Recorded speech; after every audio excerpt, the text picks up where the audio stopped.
પ્રતિવર્ષ સરદાર વિચાર ચાહકો દ્વારા અહિંસાની પ્રયોગભૂમિ સત્યાગ્રહ ભૂમિ બારડોલીમાં સરદાર સંગોષ્ઠીનું આયોજન કરવામાં આવે છે, જેમાં અનેક સાહિત્યકાર, ચિંતકો, લેખકોની દ્રષ્ટિથી સરદાર સાહેબને માણવાનો આપણને મોકો મળ્યો છે. આજની છઠ્ઠી સરદાર સંગોષ્ઠીમાં આપણે સૌ ઉપસ્થિત છીએ એ આપણો સરદાર પ્રેમ અને સરદાર વિચાર પ્રત્યેની શ્રદ્ધા છે. આજે આપણને વક્તા તરીકે બે એવા વ્યક્તિઓ મળ્યા છે જે દર રવિવારે એમના લેખન દ્વારા દિવ્ય ભાસ્કરની રવિ પૂર્તિમાં બાજુમાં જ હોય છે. પરિક્રમા અને નવા જૂની દ્વારા આપણા સુધી પહોંચતા નગીન બાપા અને ઉર્વિશભાઈ આજે આપણી સમક્ષ બેઠા છે, એનો એક અનેરો જ આનંદ છે. આજે અહીં એક નવું પૃષ્ઠ ઉમેરાયું છે. ગુજરાતી સાહિત્યના કવયિત્રી પ્રાધ્યાપિકા સંધ્યાબેન ભટ્ટ દ્વારા લિખિત પુસ્તકનું વિમોચન થવા જઈ રહ્યું છે. સંધ્યાબેન ભટ્ટ બારડોલીની PRB arts and PGR commerce કોલેજમાં અંગ્રેજીના પ્રાધ્યાપિકા તરીકે 28 વર્ષોથી કાર્યરત છે. 1999થી લેખન કાર્ય શરૂ કરનાર સંધ્યાબેને ગુજરાતી સાહિત્યને 7 પુસ્તકો આપ્યા છે. હાલમાં ગુજરાતી સાહિત્ય પરિષદની મધ્યસ્થ અને કારોબારી સમિતિના ચૂંટાયેલા સભ્ય તરીકે તેઓ કાર્યરત છે. નવનીત સમર્પણ, ભૂમિપુત્ર, જનકલ્યાણ, પરબ જેવા અનેક સામયિકો દ્વારા તેમનું સાહિત્ય આપણા સુધી પહોંચતું રહ્યું છે. તો આજના વક્તા આદરણીય શ્રી નગીનદાસ સંઘવી તથા શ્રી ઉર્વિશ કોઠારીને વિનંતી કે તેઓ સંધ્યાબેન દ્વારા લિખિત નોખા માનવી અનોખું જીવન પુસ્તકનું વિમોચન કરે. સંધ્યાબેન ભટ્ટને મંચ પર આવવા હું વિનંતી કરું છું.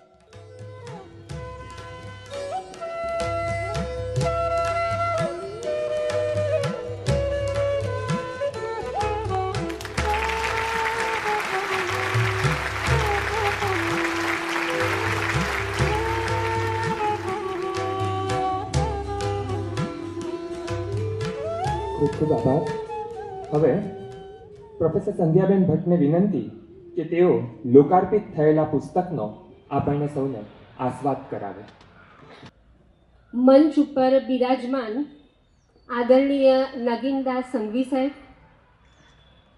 પ્રખર કોલમિસ્ટ એવા ઉર્વિશભાઈ કોઠારી અને મંચની સામે બિરાજમાન સૌ સરદાર પ્રેમી વડીલો, મિત્રો, યુવાનો, વિદ્યાર્થી મિત્રો, સૌ પ્રથમ સરદાર સ્મૃતિને હું પ્રણામ કરું છું. આજે 15મી ડિસેમ્બરે આપણે સરદારની સ્મૃતિમાં જે આ સુંદર કાર્યક્રમ 6 વર્ષથી માણતા આવ્યા છીએ એ મંચ ઉપર ઊભા રહેવાનું મને સૌભાગ્ય મળ્યું, તેનો અત્યંત આનંદ અને ગૌરવ અનુભવું છું. હું જ્યારે સામયિકોમાં જુદા જુદા વ્યક્તિ ચિત્રો વિશે વાંચતી ત્યારે મને હંમેશા થતું કે બારડોલીમાં અને દક્ષિણ ગુજરાતમાં એવા કેટલાય વ્યક્તિ વિશેષો છે જેમણે રાષ્ટ્ર જીવનમાં, સમાજ જીવનમાં અને કલા ક્ષેત્રે પોતાનો ફાળો આપ્યો છે. એમને જો આપણે મળીએ, કંઈક જાણીએ તો ઘણું બધું મેળવી શકીએ. આ વિચારથી સૌ પ્રથમ હું મારી કોલેજની સામે જ આવેલા અને અત્યારે આપણે સૌ જ્યાં બેઠા છીએ તે સ્વરાજ આશ્રમમાં નિરંજનાબેન કલારથીને મળી અને ઉત્તમચંદ કાકા તથા સંતોકબા વિશે જાણ્યું અને એમના વિશે લખ્યું. તે લેખ વાંચીને વલસાડથી અંજના દલાલ મહેશ દલાલે તેમના પિતા શ્રી દિનકર પંડ્યા વિશે પુસ્તક મોકલ્યું અને એના ઉપર એક લેખ કરવા જણાવ્યું. આ રીતે મારી યાત્રા શરૂ થઈ અને પછી કહું આપણી આસપાસ રહેતા પણ સાર્થક જીવન જીવતા, ક્ષણે ક્ષણનો ઉપયોગ કરતા અને કંઈક વિચાર કરતા અને સક્રિય એવા ખરા અર્થમાં મહાનુભાવ કહી શકાય એઓને મળતી ગઈ અને લખતી ગઈ. આ પુસ્તકનું શીર્ષક છે નોખા માનવ અનોખું જીવન. અહીં સૌથી પહેલો લેખ છે 104 વર્ષના સંગીત શાસ્ત્રી શ્રી રમણલાલ દવેનો.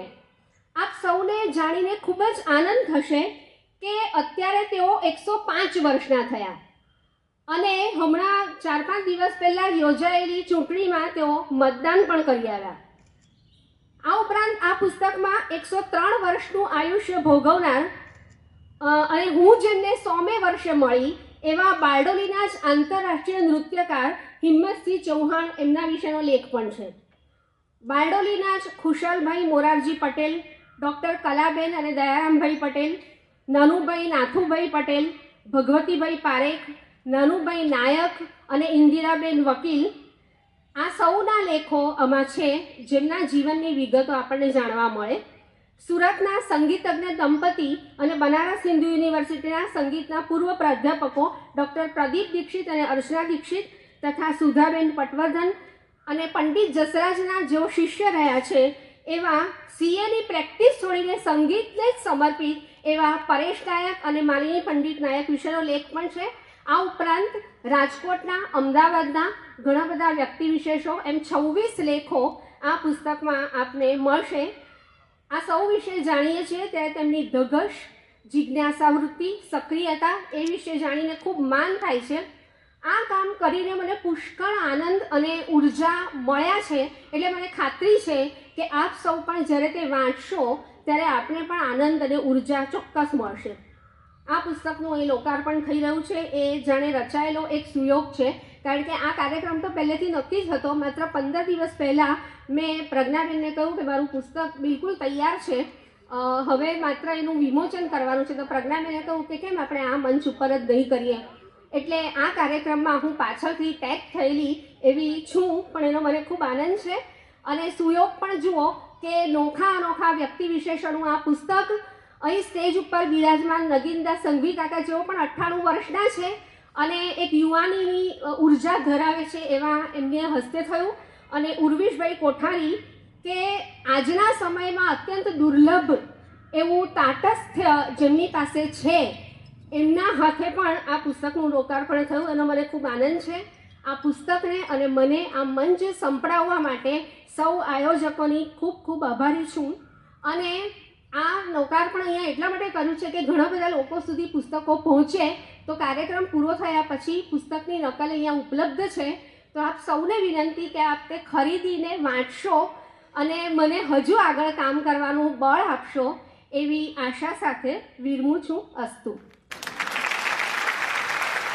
નોખા માનવી અનોખું જીવનનો આસ્વાદ એમના જ લેખિકા દ્વારા માણ્યા બાદ હવે સરદાર સંગોષ્ઠી તરફ આગળ વધીએ. છઠ્ઠી સરદાર સંગોષ્ઠીમાં સૌ પ્રથમ આપણે જેમને માણવા જઈ રહ્યા છીએ એ સાચી વાતના સાચા માણસ છે. ઉર્વિશ કોઠારી એ ગુજરાતી પત્રકારત્વનું તટસ્થ નામ છે. તેઓ અમદાવાદથી આવે છે. 46 વર્ષના યુવાન પત્રકાર, કોલમ લેખન, હાસ્ય લેખન તથા ચરિત્ર લેખનમાં એમનું આગવું સ્થાન ધરાવે છે. અભિયાન, સંદેશ, આરપાર, ગુજરાત સમાચાર, દિવ્ય ભાસ્કર જેવા અનેક વર્તમાન પત્રો તથા સામયિકોમાં એમણે અનેરું કાર્ય કર્યું છે અને પત્રકારત્વને એક નવી દિશા ચીંધી છે. હાલમાં તેઓ દિવ્ય ભાસ્કરમાં દ્રષ્ટિકોણ તંત્રીલેખ તથા રવિપૂર્તિમાં નવા જૂની તરીકે આપણને મળે છે. સમકાલીન, rediff.com, જન્મભૂમિ ફૂલછાપ તથા ગુજરાત ટાઈમ્સ કચ્છ મિત્રમાં તેમનું કોલમ લેખન નિયમિતપણે કાર્યરત છે. ગુજરાતી ભાષાને ભદ્રમ ભદ્ર, જ્યાં જ્યાં હસે એક ગુજરાતી, નગેન્દ્ર વિજય, 32 કોઠે હાસ્ય, નોખા ચીલે નવસર્જન, રજનીકુમાર આપણા સૌના જેવા પુસ્તકો એમણે આપ્યા છે. ઉર્વિશભાઈ દ્વારા લિખિત સરદાર, સાચો માણસ, સાચી વાત એ ગુજરાતી ભાષાનું અમૂલ્ય ઘરેણું છે. સરદારને બારીકાઈથી નિહાળી તેમને આ પુસ્તક દ્વારા ઉર્વિશભાઈએ જીવંત કર્યા છે. એક સાચા જર્નાલિસ્ટ તરીકે ઉર્વિશભાઈ એ ગુજરાતનું ગૌરવ છે. તો હવે વધુ કશું નહીં કહેતા, સરદાર વાણીશુરા નહીં કર્મશુરા નેતા વિષય પર વક્તવ્ય આપવા હું શ્રી ઉર્વિશ કોઠારીને નિમંત્રણ આપું છું. શ્રી ઉર્વિશ કોઠારી. મોરબી સંઘવી સાહેબ, નિરંજનાબેન, સામે બેઠેલા સૌ વડીલો, મિત્રો, પહેલાં તો સંધ્યાબેનને અભિનંદન કે એમણે આવું એક પુસ્તક કર્યું.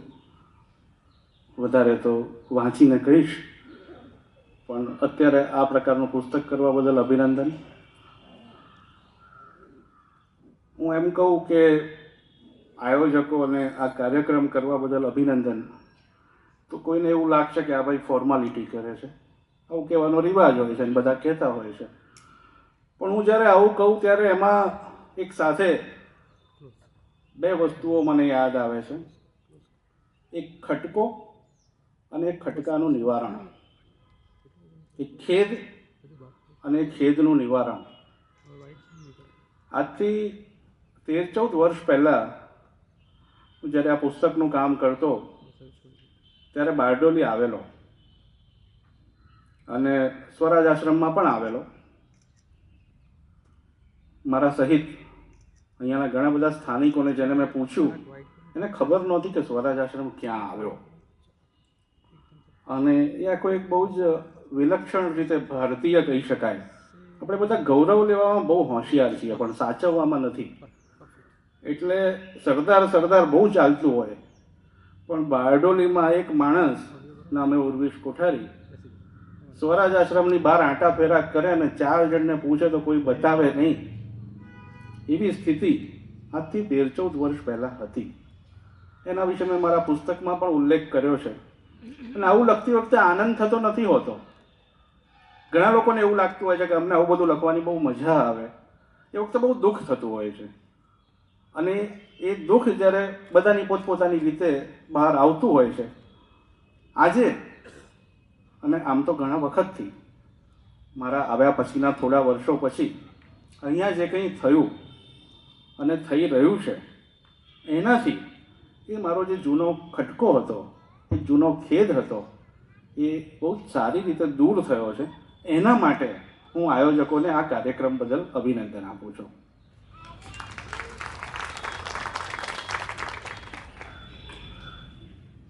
મારે જેના વિશે થોડી વાત કરવાની છે, જે વિષય અંગે, એમાં 2 શબ્દો આવે છે, વાણીશુરા અને કર્મશુરા. હવે વાણીશુરા એટલે શું એ આજના ગુજરાતમાં કોઈને સમજાવવાની જરૂર નથી. અને કર્મશુરા એવો શબ્દ આપણે બહુ વાપરતા નથી. પણ મારે એના વિશે જરાક આ 2 શબ્દો વિશે કહેવું છે, કારણ કે એમાંથી ગેરસમજણ થવાનો સંભવ છે. વાણીશુરા એટલે એવો માણસ જેને આપણે હિન્દી ફિલ્મની ભાષામાં બોલ બચ્ચન કહીએ ને, એવો જે બોલે બહુ બધું અને બહુ બધું નકામો, નિરર્થક. અમારા ગુરુજી નગેન્દ્ર વિજય એને માટે બહુ સરસ શબ્દ વાપરે. એકવાર કોઈ એક ચોક્કસ વ્યક્તિની વાત ચાલતી હતી તો કે એ તો મમરાની ગુણ જેવો છે. મમરાની ગુણ એટલે હોય બહુ મોટી પણ અંદર કંઈ વજન થાય નહીં એમ. તો વાણીશુરા લોકો આ મમરાની ગુણ જેવા હોય બહુ મોટા પણ વજન થાય નહીં. હવે સરદારમાં કમાલ એ છે કે સરદાર એમના વક્તવ્ય માટે, એમની વાણી માટે બહુ જ જાણીતા. એટલે આપણે જો જરાક ગાફેલ રહીએ શબ્દ પ્રયોગમાં તો કદાચ ભૂલથી આપણે સરદારને વાણીશુરા કદાચ કહી બેસીએ. એટલે આ ફરક પાડવો જરૂરી છે કે સરદાર છે એમની વાણીમાં એ પેલું શૌર્ય હતું, એ જુદા પ્રકારનું હતું. વાણીશુરાઓનું જે શૌર્ય હોય ને, જેમ બોલીને છવાઈ જાય એમ, પછી શું તો કે કાંઈ નહીં, તમે છૂટા ને મેં છૂટા. જ્યારે કર્મશુરો માણસ છે, એ બી હું તમને કહું કે મારા મનમાં કર્મશુરાનો શું ખ્યાલ છે. કર્મશુરો એટલે એવો નહીં કે જે રજવાડાનું વિલીનીકરણ કરી નાખે. ભાઈ, રજવાડાનું વિલીનીકરણ 2-5 સદીમાં એકાદ વાર આવે, કદાચ ન પણ આવે એવી ઘટના છે. એવો એક ઐતિહાસિક વળાંક છે અને એવા વળાંક વખતે સરદાર ત્યાં છે અને કારણ કે સરદાર છે માટે કરે છે. મારે જુદું કહેવું છે. ધારો કે સરદારે રજવાડાનું વિલીનીકરણ ના કર્યું હોત તો આપણે ક્યારેક કોઈ એક વસ્તુ પર વધારે પડતું વજન આપીએ ત્યારે અનાયાસે બીજી વસ્તુઓને અન્યાય કરી બેસતા હોઈએ છીએ. ધારો કે સરદારે રજવાડાનું વિલીનીકરણ ના કર્યું હોત તો સરદાર આપણા માટે આટલા જ આદરણીય હોત. સરદાર માટે મેં કર્મશુરા એવો શબ્દ પ્રયોગ તો પણ વાપર્યો હોત. મારો જવાબ છે હા. રજવાડાનું વિલીનીકરણ એ તો એમની એક બહુ જ લાંબી સફરનું, કારકિર્દી શબ્દ હું વાપરતો હતો અને વાપરતા અટકી ગયો, કારણ કે આજકાલ તો કરિયર બનાવવાનો જમાનો છે. સરદાર તો કરિયર છોડીને આવેલા, એટલે જે કારકિર્દી છોડીને આવ્યો હોય તેને કારકિર્દી બનાવી ના કહેવાય.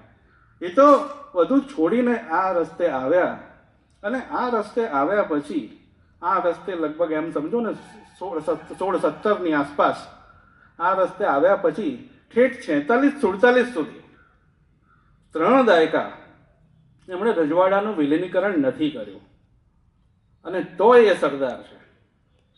એટલે આપણે જ્યારે આ વિલીનીકરણની વાત કરીએ અને જ્યારે કર્મશુરા હોવાની વાત કરીએ, ત્યારે આ એક વસ્તુ સમજવી પડે કે કર્મશુરા એટલે કોઈ એક મહાન કામ કરી નાખવું એવું નહીં. સરદાર વલ્લભભાઈ પટેલ પણ કર્મશુરા હોઈ શકે, આ બેન પણ કર્મશુરી હોઈ શકે, આ બેન પણ કર્મશુરી હોઈ શકે. જે પોતાનું કામ કરવામાં ધ્યાન રાખે, જે પોતાનું કામ પૂરી નિષ્ઠાથી, પૂરી ચોકસાઈથી કરે, અને જે વાતો કરવાને બદલે કામ કરવામાં વધારે ધ્યાન આપે, એ કર્મશુરા. એ કામ નાનું હોય, એ કામ મોટું હોય, કામ એ કામ છે. ઝાડુ વાળવાનું અને વડાપ્રધાન બનવાનું કામ, એમાં મને કે બહુ ફેર નથી લાગતો. અમારા ઘણા બધા લોકોને એવું હોય કે આપણે તો લખવાનું કામ એટલે તો આપણે તો સરસ્વતીના પુત્રો. ભાઈ એવું બધું ના હોય યાર. સુથારી કામ કરે, ચપ્પલ સીવનાર ચપ્પલ સીવે ને હું લખું, એમાં કોઈ ફેર નથી. બધા ફેર ક્યાં પડે છે? જ્યારે એક માણસ પોતાનું કામ પ્રામાણિકતાથી કરે છે અને નથી કરતો, એ બે વચ્ચેનો ફેર છે. જો હું મારું કામ પ્રામાણિકતાથી નથી કરતો, તો મારા કરતા એક પ્રામાણિક સુથાર સમાજ માટે વધારે કામનો છે. તો સરદારનું કર્મશુરાપણું કોઈ એક સિદ્ધિને આભારી નહોતું. સરદારની સૌથી મોટી ખૂબી મને જે લાગી છે, સંઘવી સાહેબ જેના વિશે વાત કરવાના છે, કે ઓર્ગેનાઇઝેશન, સંગઠન, માળખું.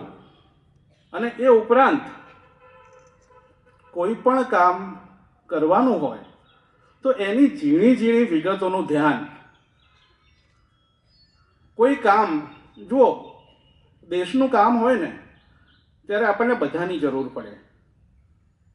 એક આદર્શની જરૂર પડે કે જ્યાં આપણે કદી પહોંચી નથી શકવાના, પણ જ્યાં આપણે પહોંચવાનું છે એની યાદ આપણને રહેવી જોઈએ. એવો એક આદર્શ ગાંધીજી પૂરો પાડે. એક માણસ સ્વપ્નદ્રષ્ટા જોઈએ, જેના સ્વીપમાં, જેના પથારામાં વિશ્વ દર્શન આવતું હોય. એ પંડિત નહેરુ જોઈએ. અને એની જોડે એક વલ્લભભાઈ જોઈએ, કે ભાઈ આપણે જમીન પર બારીકીથી અમલીકરણ કરવાનું છે. તમે જોયેલા સ્વપ્નોનું, તમે સેવેલા આદર્શોનું, એ કેવી રીતે કરશો? જેવા આપણે આ ત્રણને છૂટા પાડીએ અને અંદરો અંદર લડાવવાનો ધંધો કરીએ, એટલે આપણે આ ત્રણેયના ગુનેગાર થઈએ છીએ. અને આજની ચાલુ ભાષામાં કહું તો આપણે રાષ્ટ્રના પણ ગુનેગાર થઈએ છીએ. કારણ કે આ ત્રણેયની ભૂમિકાઓ જુદી છે. અને એમાં સરદારની ભૂમિકા, હું આજે આના વિશે વિચારતો હતો કે સરદાર અને ગાંધી મારા બહુ જ પ્રિય પાત્રો. તો એમાં ચોક્કસ આ એક જરા હું અતિ સરળીકરણ એટલે કે ઓવર સિમ્પ્લિફિકેશન કરીને કહું છું, પણ મને એક બહુ ઇન્ટરેસ્ટિંગ એવું લાગ્યું કે જાડું લક્ષણ શાસ્ત્રની રીતે સરદાર અને ગાંધીને મારે કેવી રીતે હું કહું. તો મને થયું કે ગાંધી વિશે કદાચ એવું કહી શકાય કે એ જે કરે તે બોલે. ગાંધીજી જેટલું કરે એટલું જ બોલે, અને સરદાર જે બોલે તે કરે. સરદારના શબ્દોમાં વજન હોય. સરદારના શબ્દો જ્યારે નીકળે ત્યારે કોઈ એવું ના કહી શકે કે તો કે હવે, એવું કોઈ કહી ના શકે. કારણ કે એને ખબર હોય કે આ જે કહે છે તે કરવાનું છે, એટલે કહે છે અને એ કરશે. તો આ એક ગાંધી અને સરદાર, વાણીશુરા અને કર્મશુરા, આ બે શબ્દોની મેં થોડી તમને વાત કરી. સરદાર વિશેની મારે બહુ જ જાણીતી વાતો નથી કરવાની. તમારામાંથી કેટલાકને, ઘણા વડીલોને ખાસ કરીને ખબર હશે કે સરદારને વાંધાએ પડતા. આપણે કોઈ માણસને ભગવાન ના બનાવીએ, ચાહે તે ગાંધીજી હોય, સરદાર હોય, પંડિત નહેરુ હોય. આપણે એમને માણસ જ રાખીએ. અને એક માણસ હોય તો ભાઈ માણસને બધું જ થાય. માણસને વાંધો પડે, માણસને ગુસ્સો આવે, માણસને ચીડ ચડે. એ પછી શું થાય છે એ બહુ અગત્યનું છે. એકવાર તો પ્રકૃતિથી વાંધો પડી ગયો, પ્રકૃતિ છે, પડે ખરો, માણસ છે, પડે ખરો, પણ એ વાંધો પડ્યા પછી તરત યાદ આવે છે કે આપણે શેના માટે ભેગા થયા છીએ? આપણે રાષ્ટ્રનું કામ કરવા ભેગા થયા છીએ. તો એમાં પછી એ પોતાની પ્રકૃતિને પણ અમુક હદે સંયમિત કરવાનો પ્રયત્ન કરે. સરદારને બહુ વાંધા પડતા કોની સામે? એમને સમાજવાદીઓ સામે બહુ વાંધા પડે. હવે સમાજવાદીઓમાં આજે આપણે આટલા વર્ષના અંતરાલ પછી જોઈએ તો કેવા કેવા મોટા મોટા દિગ્ગજ નામો, એટલે જયપ્રકાશ નારાયણથી માંડીને કેવા કેવા લોકો જે આગળ ઉપર આપણા માટે ને જે તે વખતે પણ બહુ જ આદરણીય હતા, અને સરદારને એમની સામે બહુ વાંધો પડે. હવે આજે આપણે એક નેતાને બીજા નેતાની સામે વાંધો પડ્યો એવું કહીએ એટલે આપણા મનમાં તરત બધી કુટિલ કલ્પનાઓ ચાલુ થઈ જાય.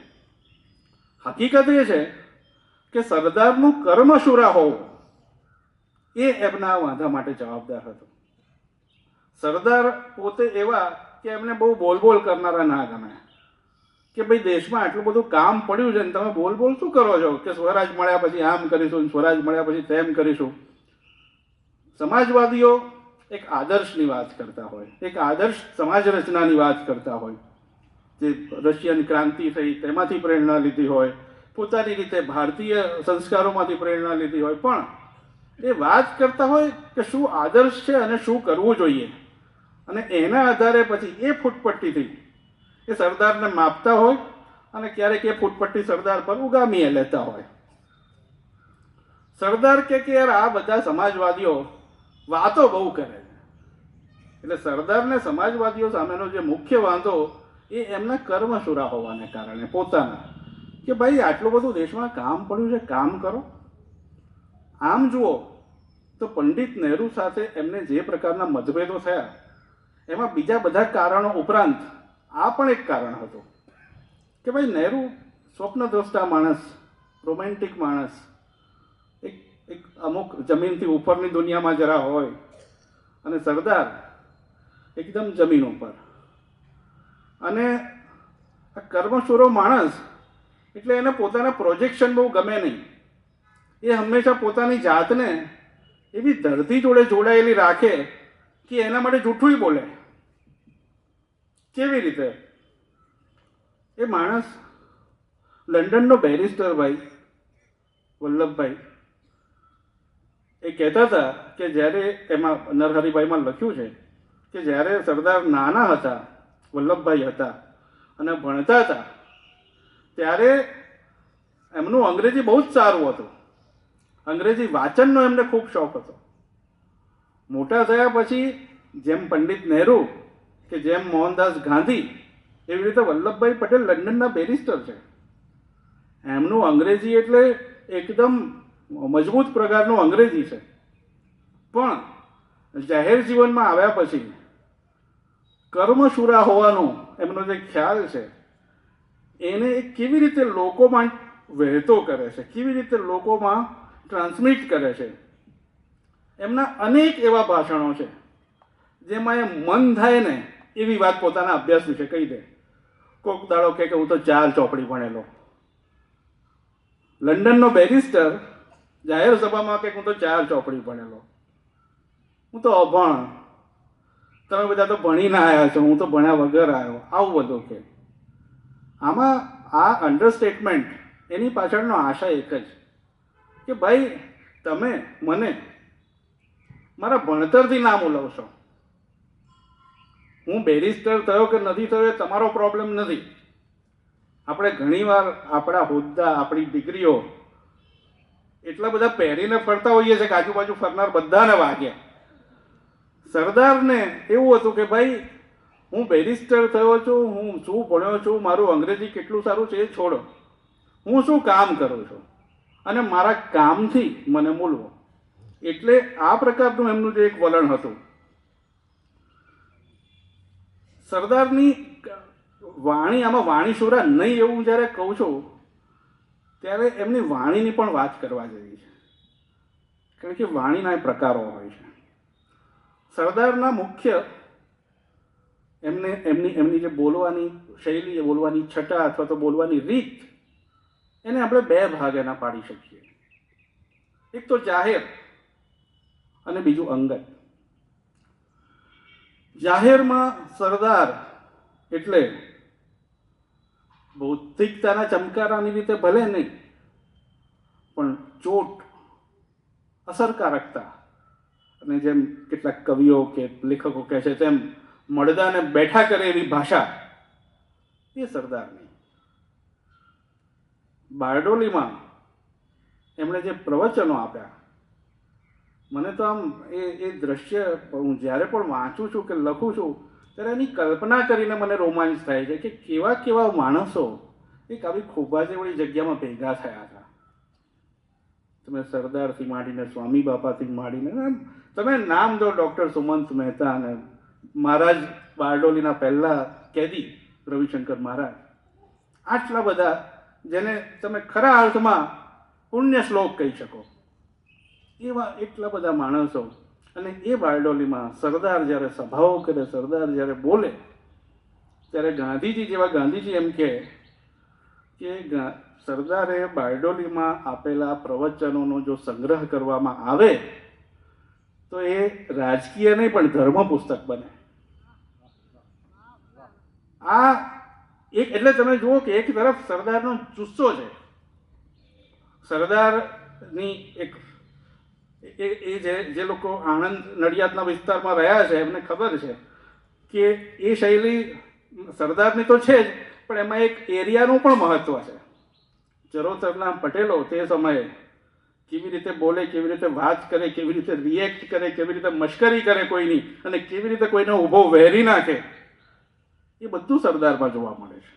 પણ એ પ્રાદેશિક લાક્ષણિકતાથી ઉપર ઉઠીને પણ એક જબરદસ્ત પ્રકારની મેચ્યોરિટી અને વિઝન, સરદારનું વિઝન. અમારા ઘણા બધા મિત્રો અભ્યાસી સરદાર વિશે એક એવી ટીકા કરે છે, અને એ ટીકામાં જતા પહેલાં હું ખાલી એટલું કહી દઉં કે આપણી ગમતી વ્યક્તિની કે ગમતી હસ્તીની ટીકા થાય ને તો દુબઈ ના જવું.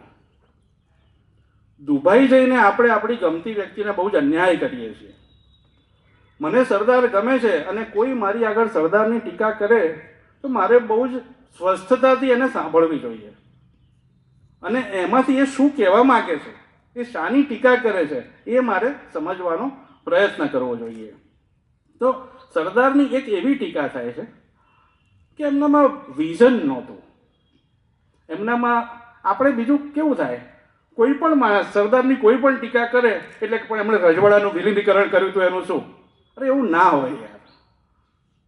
પેલો માણસ કંઈક વાત કરે છે, આપણે એની જોડે એ વાત પર એન્ગેજ થવાનું હોય. બધી વાતમાં આપણે એકનું એક લઈ લઈને કરીએ ને તો આપણે સરદારની કિંમત ઘટાડીએ છીએ. તો એક એવી ટીકા છે ખાસ કરીને રાષ્ટ્રીય સ્તરે કે ભાઈ સરદારનું વિઝન નહીં કહી, એમની વિચાર શક્તિ, એમ કે સરદારના થિંકિંગ વિશે અથવા તો સરદારનો જે આઈડિયા ઓફ ઇન્ડિયા, એવો એક શબ્દ પ્રયોગ છે કે આઈડિયા ઓફ ઇન્ડિયા, કે ભાઈ નહેરુનો એક આઈડિયા ઓફ ઇન્ડિયા હતો કે ભારત કેવું હોવું જોઈએ. ગાંધીજીનું તો પુસ્તક જ છે મારા સ્વપ્નનું ભારત. સરદારનું આવું કશું નથી. એટલે અમારા એક મિત્રે મને જરાક ટીખળમાં પૂછ્યું કે સરદારના વિચારોનું જો પુસ્તક બનાવીએ તો પુસ્તિકા થાય, એમ પુસ્તક તો ના થાય, આટલી પુસ્તિકા થાય. પછી મને થયું કે ચાલો ને શોધીએ તો ખરા પુસ્તિકા કશું છે ખરું, ના બી હોય તો વળી તપાસ કરતા કરતા મળી ખરી. હતી પુસ્તિકા જ, એ ભાઈની ટીકા સાચી હતી, પુસ્તિકા જ, અને એ બી સારવેલી હતી. પછી સવાલ એ થયો કે દરેક વ્યક્તિની આવી આઈડિયા ઓફ ઇન્ડિયા વિશેની કલ્પના અથવા તો ખ્યાલ હોવા જરૂરી છે. કોઈ માણસ આઈડિયા ઓફ ઇન્ડિયા આપે અને કોઈ માણસ એને સાકાર કરે. સાકાર કરનારાને આઈડિયા ઓફ ઇન્ડિયા અલગથી લખવાની જરૂર નથી. હા, એવું બને કે બે વચ્ચે એને લીધે રાજકીય વિરોધીઓએ બહુ જ એવું ચગાવ્યું કે ભાઈ સરદાર કોમવાદી છે અથવા તો નહેરુ ને ગાંધી મુસ્લિમ તરફી છે વગેરે વગેરે. મુદ્દો એ છે કે કર્મશૂરો માણસ હોય, તેના વિચારોની પુસ્તિકા ના હોય તો એ એની ગેરલાયકાત નથી. એ માણસ કામ કરવામાં માને છે. સરદારની ડાયરી તમે વાંચો જેલમાં, તો તમને લાગે કે આ માણસને રીતસર કીડીઓ ચડે છે લખવામાં. અત્યારે ઘણા બધા છોકરાઓને ચડતી હશે, લેસન કરવામાં કીડીઓ ચડે, નોટ લખવામાં કીડીઓ ચડે, સરદારને ડાયરી લખવામાં કીડીઓ ચડતી હોય એવું લાગે. આમ પૂરું કરી દે, ચાલો યાર પતાવો પતાવો. અને જેલમાંથી પત્રો લખે. હું જે કર્મશુરાની મેં આગળ વ્યાખ્યા બાંધી કે જેને ઝીણી ઝીણી ડિટેલની ખબર હોય અને જેની નજરમાંથી ઝીણી ઝીણી વસ્તુ સરકે નહીં.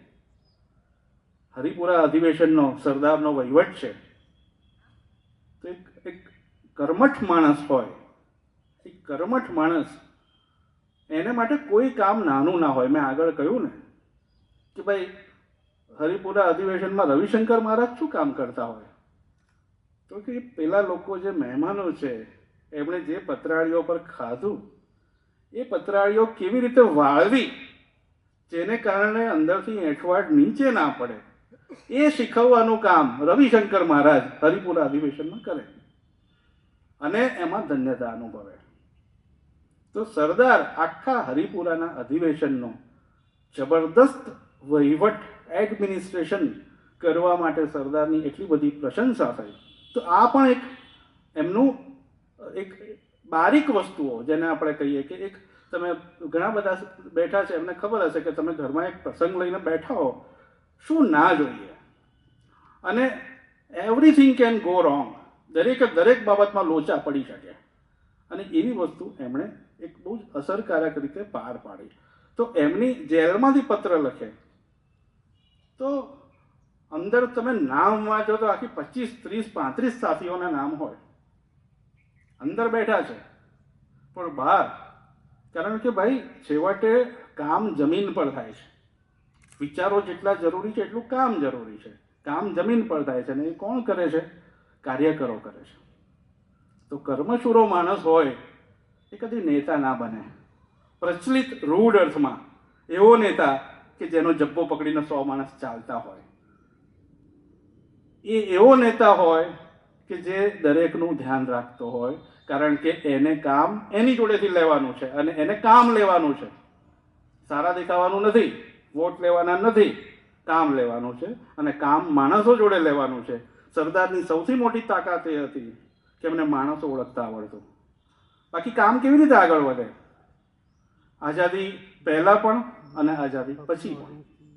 આઝાદી પછી એવા પ્રસંગો આવ્યા કે ભાઈ આજે અંગ્રેજો IAS મૂકીને ગયા છે, બધા નોકરશાહી, બાબુશાહી, બ્યુરોક્રેસી, એટલા માઠા અનુભવો આપણા નેતાઓને કે આ તો જોઈએ જ નહીં, આ બાબુશાહી, આ બ્યુરોક્રેસી જોઈએ જ નહીં. એને માટે ખરાબ અર્થમાં એમ કહેવાતું હતું કે આ સ્ટીલ ફ્રેમ છે, એક પોલાદી માળખું છે જેણે દેશને કુંગળાવી નાખે એવી રીતે જકડી લીધો છે. અને સરદારે એ જ પોલાદી માળખામાંથી નવા દેશમાં, આઝાદ દેશમાં નવેસરથી નવી બ્યુરોક્રેસી ઊભી કરી અને કહ્યું કે આ સ્ટીલ ફ્રેમ વગર આ દેશ નહીં ચાલી શકે. એનું ગુજરાતી કદાચ તમે એવું કરી શકો કે ખાલી નેતાઓના ભરોસે આ દેશ નહીં ચાલી શકે. સ્ટીલ ફ્રેમે શું કર્યું એની ચર્ચામાં હું અત્યારે નથી પડતો, એ આખો જુદો મુદ્દો છે. પણ સરદારે જૂના જમાનાના, તમે VP મેનનથી ચાલુ કરો, જેમનો રજવાડાના વિલીનીકરણમાં બહુ સારી ભૂમિકા છે. VP મેનનથી માંડીને તમે આપણે HM પટેલથી માંડીને, નીલમ બુચથી માંડીને V શંકર, આ બધા લોકો એવા છે કે જેમના સરદાર ગમે તેટલા મહાન હોય, કોઈને 1000 હાથ નથી હોતા અને કોઈની જોડે જાદુની છડી નથી હોતી. કોઈ એવો ભ્રમ ધરીને ભરે કે બધું હું જ કરું, તો બહુ સદીઓ પહેલા કહ્યું છે કે હું કરું એ જ અજ્ઞાનતા. સરદારમાં એ નહોતી. એટલે એમણે માણસોને પસંદ કર્યા, અને માણસોને પસંદ કરી અને એમને એકવાર કામ સોંપી દીધું પછી એ નિશ્ચિંત. જે કરવાનું છે તે માણસની પસંદગી કર્યા પહેલા કરવાનું છે. અને પછી કેવી રીતે? બાબુશાહીની રીતે, તો કે ભાઈ સાહેબગીરીની રીતે કામ ના થાય.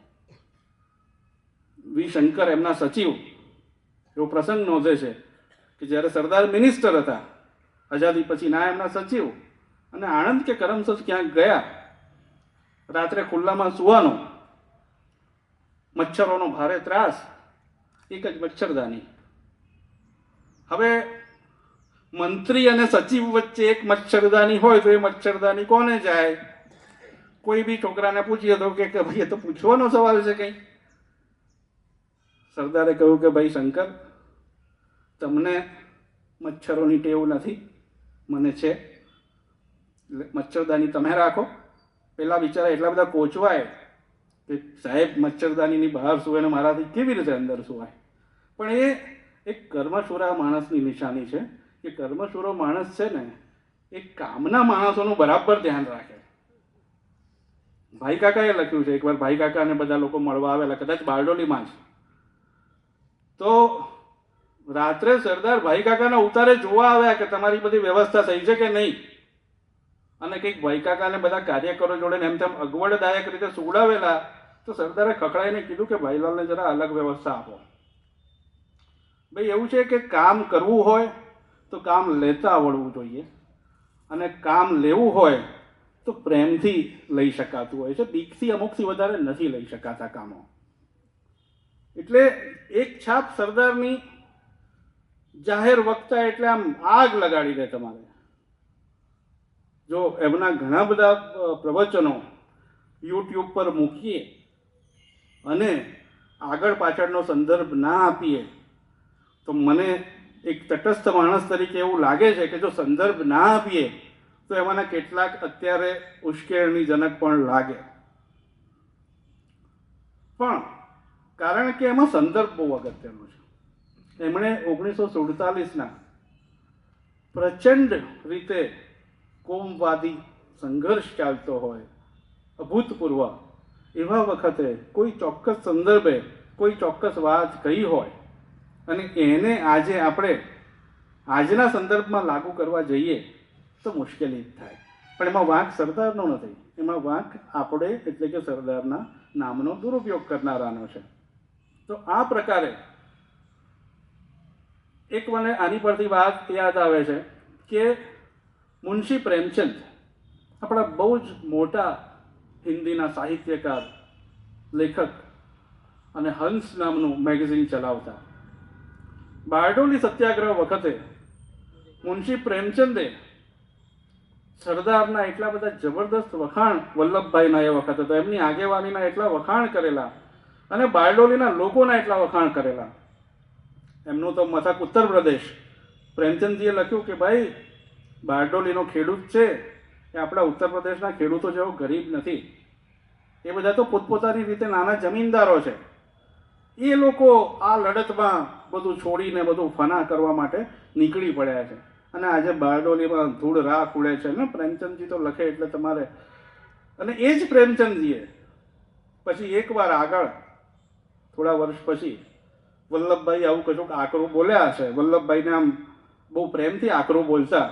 એકવાર મુંબઈમાંથી સભા હતી તો કે ભાઈ તમારાથી જો આટલું આવી રીતે ન થતું હોય તો મુંબઈનો દરિયો બહુ મોટો છે, તમે બધા અંદર સમાઈ જશો, ડૂબી મરો અંદર એમ.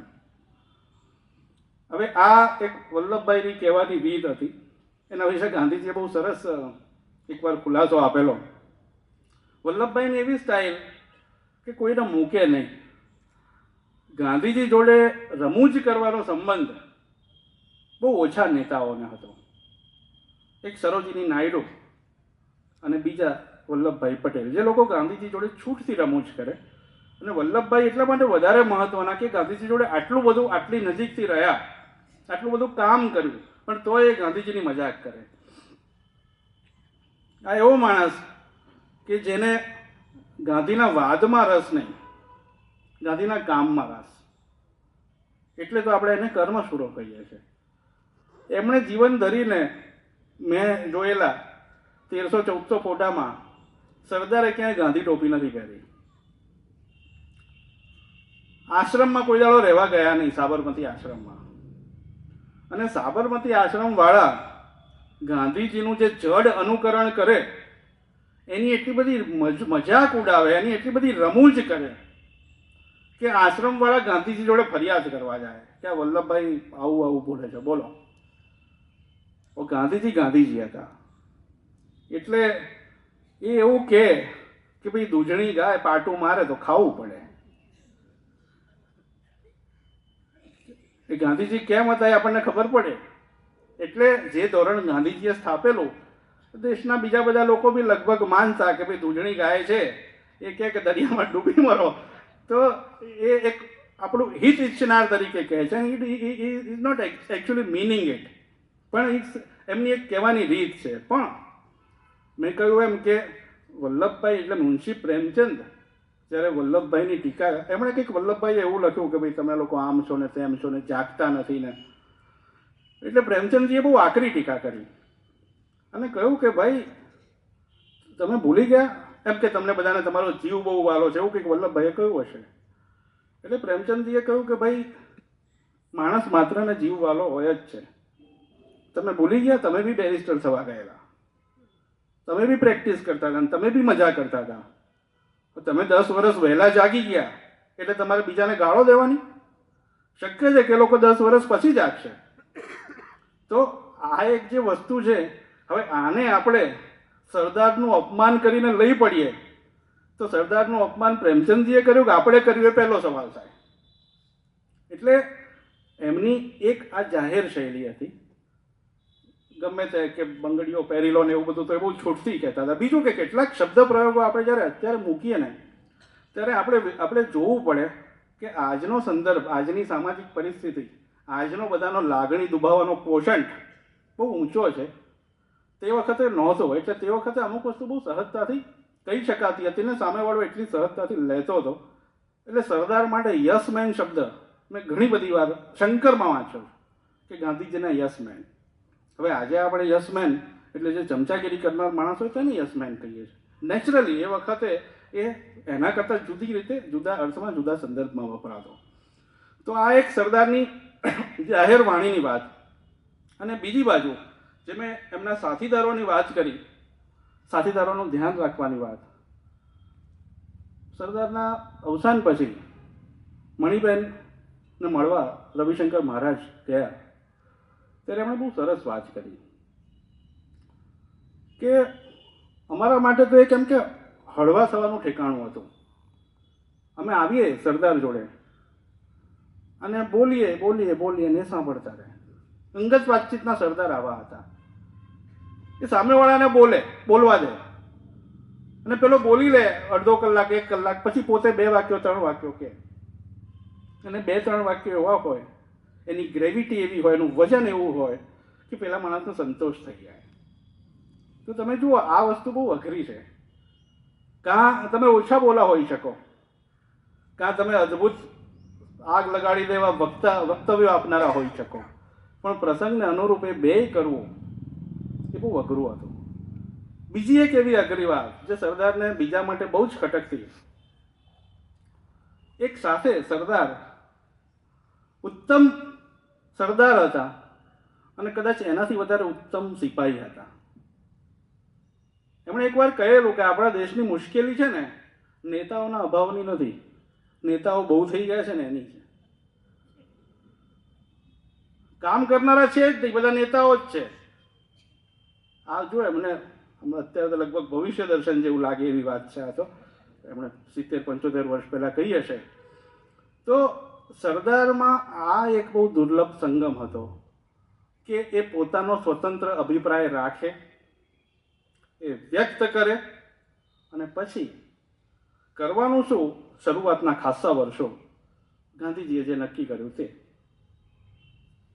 એનો અર્થ એવો નહીં કે મારો અભિપ્રાય નથી, મને ખબર નથી પડતી, હું બુદ્ધુ છું અથવા હું ભક્ત છું, હું કંઈ પણ નથી, મારો અભિપ્રાય છે, હું કહીશ. અને પછી ગાંધીજી કહે તેમ. એટલે એકવાર ગાંધીજીએ કોઈ બ્રિટિશ પત્રકાર હતો એની જોડે એ વાત કરતા હતા અને પૂછ્યું એમના ને સરદારના સંબંધોની વાત થઈ. તો ગાંધીજી કહે છે કે ભાઈ અમારે મતભેદ ના પડે એવું નથી, અમારી પદ્ધતિઓ જુદી હોઈ શકે, પણ જે મૂળભૂત બાબત છે એના વિશે, એટલે કે જે બેઝિક વેલ્યુ સિસ્ટમ છે, શું થાય અને શું ના થાય, એના વિશે અમારી વચ્ચે કોઈ મતભેદ નથી. અને એવો મતભેદ હોત તો અમે છૂટા પડ્યા હોત, અને એવો મતભેદ નથી તો જ્યારે પોલિસી લેવલની બાબતોમાં મતભેદ નથી તો બીજી નાની નાની વિગતોની ચર્ચા ને એ બધાને અમે ગણકારતા નથી. તો આ એક બહુ જરૂરી વાત છે કે આપણો અભિપ્રાય રાખવો અને એને ક્યારે જાહેર મોટા હિતમાં બીજા કોઈ વધારે ચડિયાતા અભિપ્રાયમાં ઓગાળી દેવો એ બહુ મોટી વાત છે. અને સરદાર જેવા જેનું પોતાનું આટલું બધું વજન હોય, આમ એવું કહેવાય કે કોંગ્રેસ પક્ષ તો સરદારના હાથમાં, લગભગ મુઠ્ઠીમાં. એટલે એક બાજુ પંડિત નહેરુની પ્રચંડ લોકપ્રિયતા અને બીજી બાજુ ઇલેક્શન જીતવાથી માંડી અને જે આંતરિક મશીનરી પાર્ટીનું જે કહેવાય એની પર સરદારનો પ્રચંડ પકડ. પણ કદી એ પોતે એ આખી પેલી સત્તાની રાજરમત જેને કહેવાય એનાથી ખરડાયા નહીં. માનવીય દુઃખના પ્રસંગો એમના માટે પણ આવ્યા હશે, માણસ હતા, આવે, પણ એ વસ્તુને ક્યારેય એમણે અમુક રીતે ઓવરપાવર કરવા દીધી નહીં. ગાંધીજી સાથેના એમના સંબંધો પણ તમે જુઓ તો પહેલેથી છેલ્લે સુધી ઘણાને એમાં બહુ ચડાવ ઉતાર દેખાય છે. એ એટલા બધા પણ નથી. છેવટે વાત એ જ આવે છે કે ભાઈ ગાંધીજી કહે છે કે કામ તમારે કરવાનું છે. હું એક રીત કહું છું, તમે સંમત હો તો જ એ રીતથી કરજો, નહીં તો તમે તમારી રીતથી કરજો, ખોટો દંભ ના કરશો. વિશ્વયુદ્ધમાં કોંગ્રેસે બ્રિટનનું સમર્થન કરવું કે નહીં, ત્યાંથી માંડીને એવા અનેક મુદ્દા હતા અને એ વખતે ગાંધીજી અમુક રીતે એન્કરેજ કરે છે અને સરદાર કહે છે કે આપણે ગાંધીજી જોડે ચાલી શકીએ એમ ના હોઈએ તો આપણે એ સ્પષ્ટપણે જાહેર કરી દેવું જોઈએ. ખાદી પહેરવાથી ગાંધીવાદી નથી થઈ જવાતો. સૌથી વધારે દાટ વળે છે એનાથી, કારણ કે લોકો એને ગાંધીવાદ જોડે સાંકળતા થઈ જાય છે. બાકી સરદાર, મેં કહ્યું એમ, સરદારે ખાદી પહેરવાનું શરૂ કર્યું ક્યારે ને મિલના કપડાં ક્યારે છોડ્યા, કશું કોઈ ફોર્મલ જાહેરાત જ નહીં કે આજ પછી હવે હું આમ નહીં કરું, કશું નહીં. એ સરદારની સ્ટાઇલ. એ ટીકા કરતા કરતા ક્યારે ગાંધીજીના અનુયાયી થઈ ગયા ખબર જ ના પડી.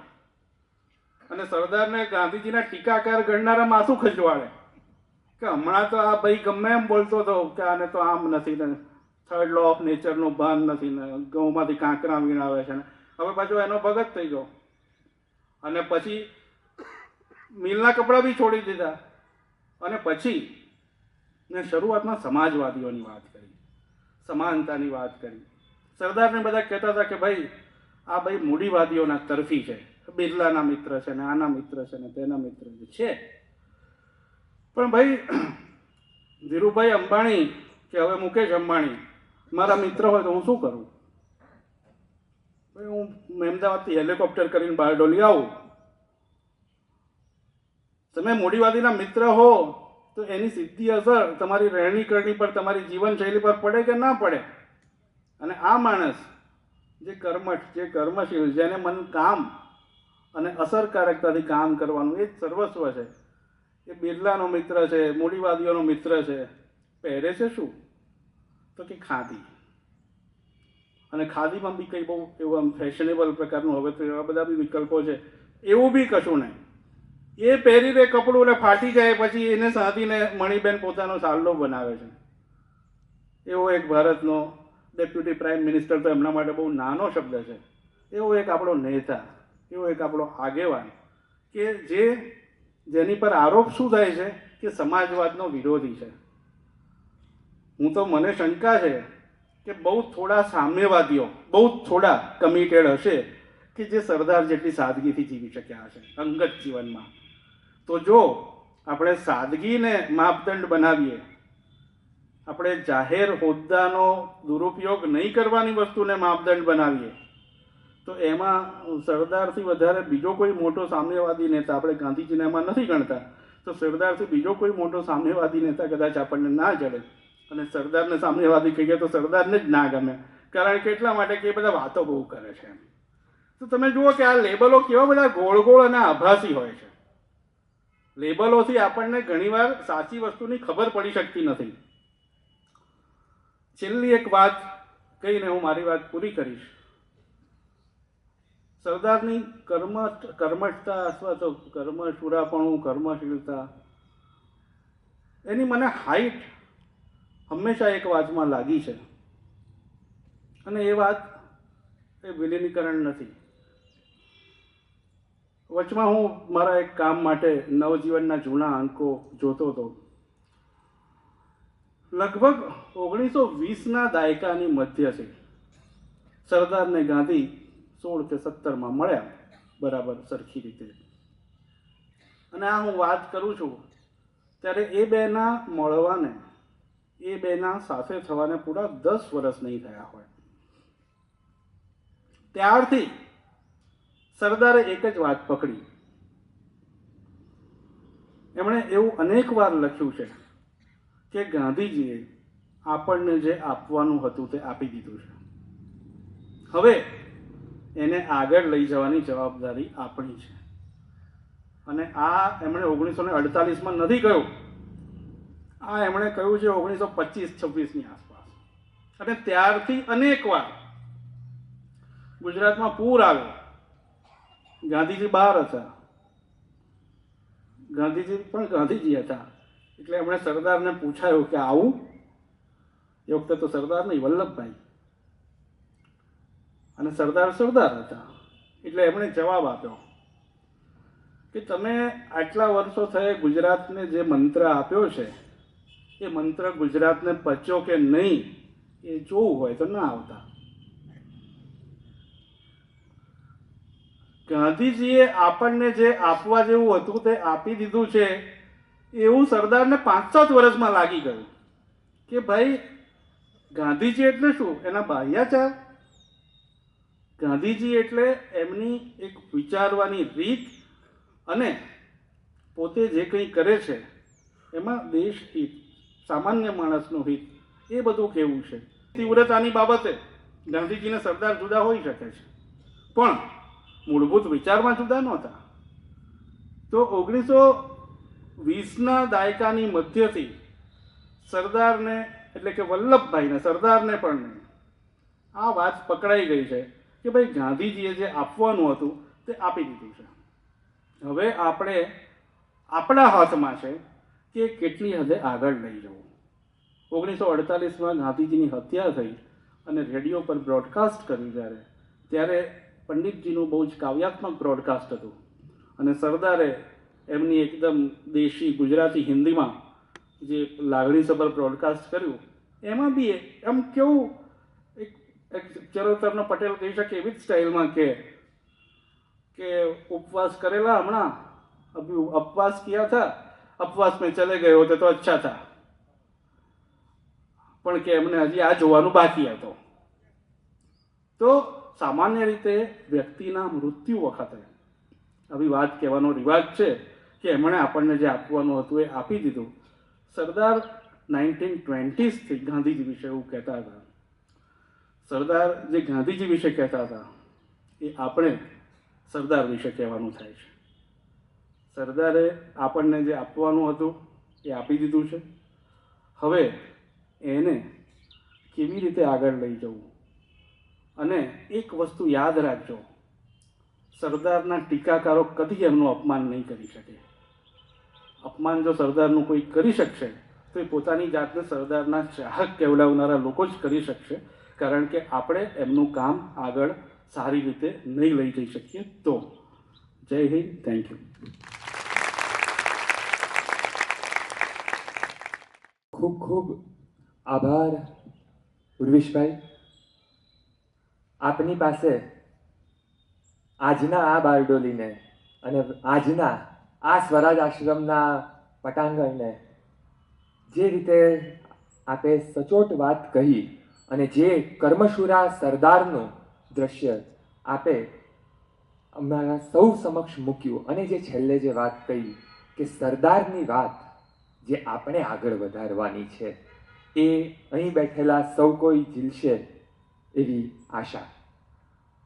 હવે સરદાર સંગોષ્ઠીના ક્રમને આગળ વધારીએ.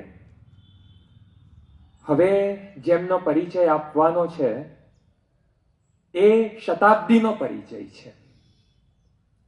નગીનદાસ સંઘવી એ પરિચયના નહીં પણ પરિવારના વ્યક્તિ છે. સરદાર સંગોષ્ઠીના જનક એવા 98 વર્ષના નવયુવાન નગીન બાપા ઇતિહાસ અને પોલિટિકલ સાયન્સના નિવૃત્ત પ્રાધ્યાપક છે. તેઓ બંધારણના નિષ્ણાત છે તથા યોગ શિક્ષક તરીકે દેશ વિદેશમાં પ્રસ્થાપિત છે. 6 દાયકા પહેલા નગીન બાપાએ જ્યારે લખવા માંડ્યું ત્યારે એ વૈદરાજની ભૂમિકામાં આવ્યા હતા. સાહિત્ય, શિક્ષણ, અધ્યાત્મ, રાજકારણ, સમાજશાસ્ત્ર જેવા અનેક ક્ષેત્રમાં એમણે લખ્યું છે, સાધાર લખ્યું છે. રામાયણની અંતરયાત્રા, Gujarat a political analysis, Gujarat at crossroad, Gita નવી નજરે, નરેન્દ્ર મોદી એક રાજકીય સફર જેવા અનેક પુસ્તકો એમણે આપણને આપ્યા છે. તડ ને ફળ, ભારતનું મહાભારત, પરિક્રમા, સોસરીવાદ જેવા અનેક આર્ટિકલો વડે તેઓ આપણી સુધી પહોંચતા રહ્યા છે. રાજમોહન ગાંધી દ્વારા લિખિત સરદાર પટેલનો સચોટ તર્જુમો નગીન બાપાએ કર્યો અને એને ગુજરાત સુધી પહોંચાડ્યું. હમણાં જ ગીતા વિમર્શ પુસ્તક એ એમનું એક ક્રાંતિકારી દર્શન છે. ગીતાને સચોટ રીતે અને સાચી રીતે જાણવી હોય તો અહીં બેઠેલા સૌએ ગીતા વિમર્શ વાંચવું જોઈએ એવું હું માનું છું. સત્યની એરણ પર ટીપીને, સોનીના ત્રાજવે તોલીને અને તર્ક ઉપર મૂકી મન અને બુદ્ધિને એકાકાર કરીને વિષય પર પોતાનું અનન્ય મંતવ્ય નગીન બાપા રજૂ કરે છે. નગીનદાસ સંઘવી એ જીવંત યુનિવર્સિટી છે. નગીન બાપાને સતત 6 સરદાર સંગોષ્ઠીમાં નવી નવી રીતે આપણે માણતા આવ્યા છીએ. તો હવે વધુ કશું નહીં કહેતા સરદાર કોંગ્રેસ સંગઠન કરતા વિશે વક્તવ્ય આપવા હું આમંત્રણ આપું છું કે જેમની આરપાર એક શતાબ્દી વહી છે એવા શ્રી નગીનદાસ સંઘવી.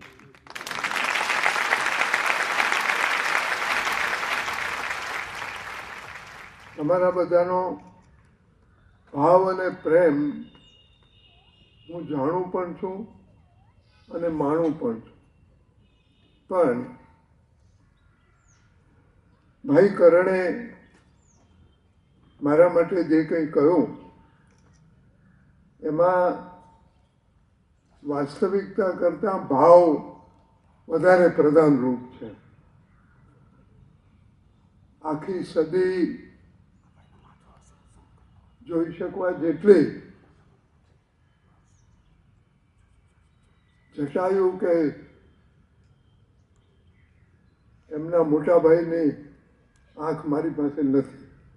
હું જે કંઈ જોઈ શકું છું એ હંમેશા કહું છું અને લોકો મને સાંખી લે છે. એ જાણે કે હવે આ બુઢો થયો કેટલુંક લખશે, પછી કંઈ વાંધો નહીં, આપણે એને બાજુમાં મીઠો વાળીને મુકાડી દઈશું. ભાઈ ઉર્વિશ કોઠારીએ જે કંઈ કહ્યું એ પછી મારે બોલવાનું બહુ ઓછું રહ્યું છે. કારણ કે મારે જે વાત કરવાની છે એનું મૂળ, એનું હાર્દ, એનો એસન્સ આપને ઉર્વિશભાઈએ આપી દીધો છે. એટલે મારે તો ઉર્વિશભાઈએ જે કંઈ કહ્યું છે એને જરા બીજી રીતે બીજા શબ્દોમાં કહી અને મારું કામ સહેલું બનાવવા માટે એમનો હું આભાર માનીશ. ઉર્વિશભાઈને વાંચ્યા છે ઘણી વાર, સાંભળ્યા પહેલી વાર, અને એક જ માણસ લખવામાં અને બોલવામાં એક સરખો જ તીક્ષ્ણ હોઈ શકે એ જાણીને હું બહુ જ રાજી થયો છું. આવા માણસો આપણી પાસે બહુ ઓછા છે અને ગુજરાત નાણાંમાં શરૂ છે પણ માણસોમાં ઘણું ઊણું છે. એટલે આ ઉર્વિશભાઈ જેવા માણસોને આપણે આપણી મૂડી તરીકે સાચવીને બરાબર રાખવા જોઈએ એવું હું માનું છું. બારડોલીમાં છેલ્લા 6 વર્ષથી સરદારની તિથિ જે રીતે ઉજવાય છે એ રીતે આખા ગુજરાતમાં કોઈ ઠેકાણે ઉજવાતી હોય એવું હું માનતો નથી. અને એમાં કંઈ નવાઈ નથી. નવાઈ એટલા માટે નથી કે બારડોલી એ સરદારનું જન્મસ્થાન છે. સરદાર અહીંયા જન્મેલા. કરમસદમાં જે જન્મ્યો એ તો વલ્લભભાઈ નામનો એક છોકરો જન્મ્યો. અમદાવાદમાં બેરિસ્ટર પટેલ નામનો એક વકીલ હતો. સરદારનું બિરુદ અને સરદારનું કામ તો બારડોલીથી શરૂ થયું. અને માણસ જન્મે એના કરતાં એનું કામ હંમેશા વધારે મોટું હોય છે. એટલે હું હંમેશા એમ માનતો આવ્યો છું કે બારડોલી એ જ સરદારનું સાચું જન્મસ્થાન છે.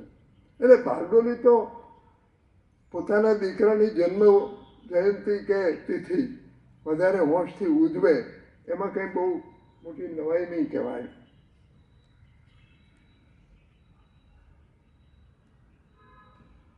કરણભાઈએ કહું કે હું ઘણી સંગોષ્ઠીઓમાં બડબડાટ કરતો રહ્યો છું, પણ મને સગવડ એ જાતની છે કે સરદાર એ એક સરદાર નથી, એકમાં ઘણા સરદારો બેઠેલા છે. સરદાર લડાઈને વખતે મોટો યોદ્ધો, મોટો સેનાપતિ.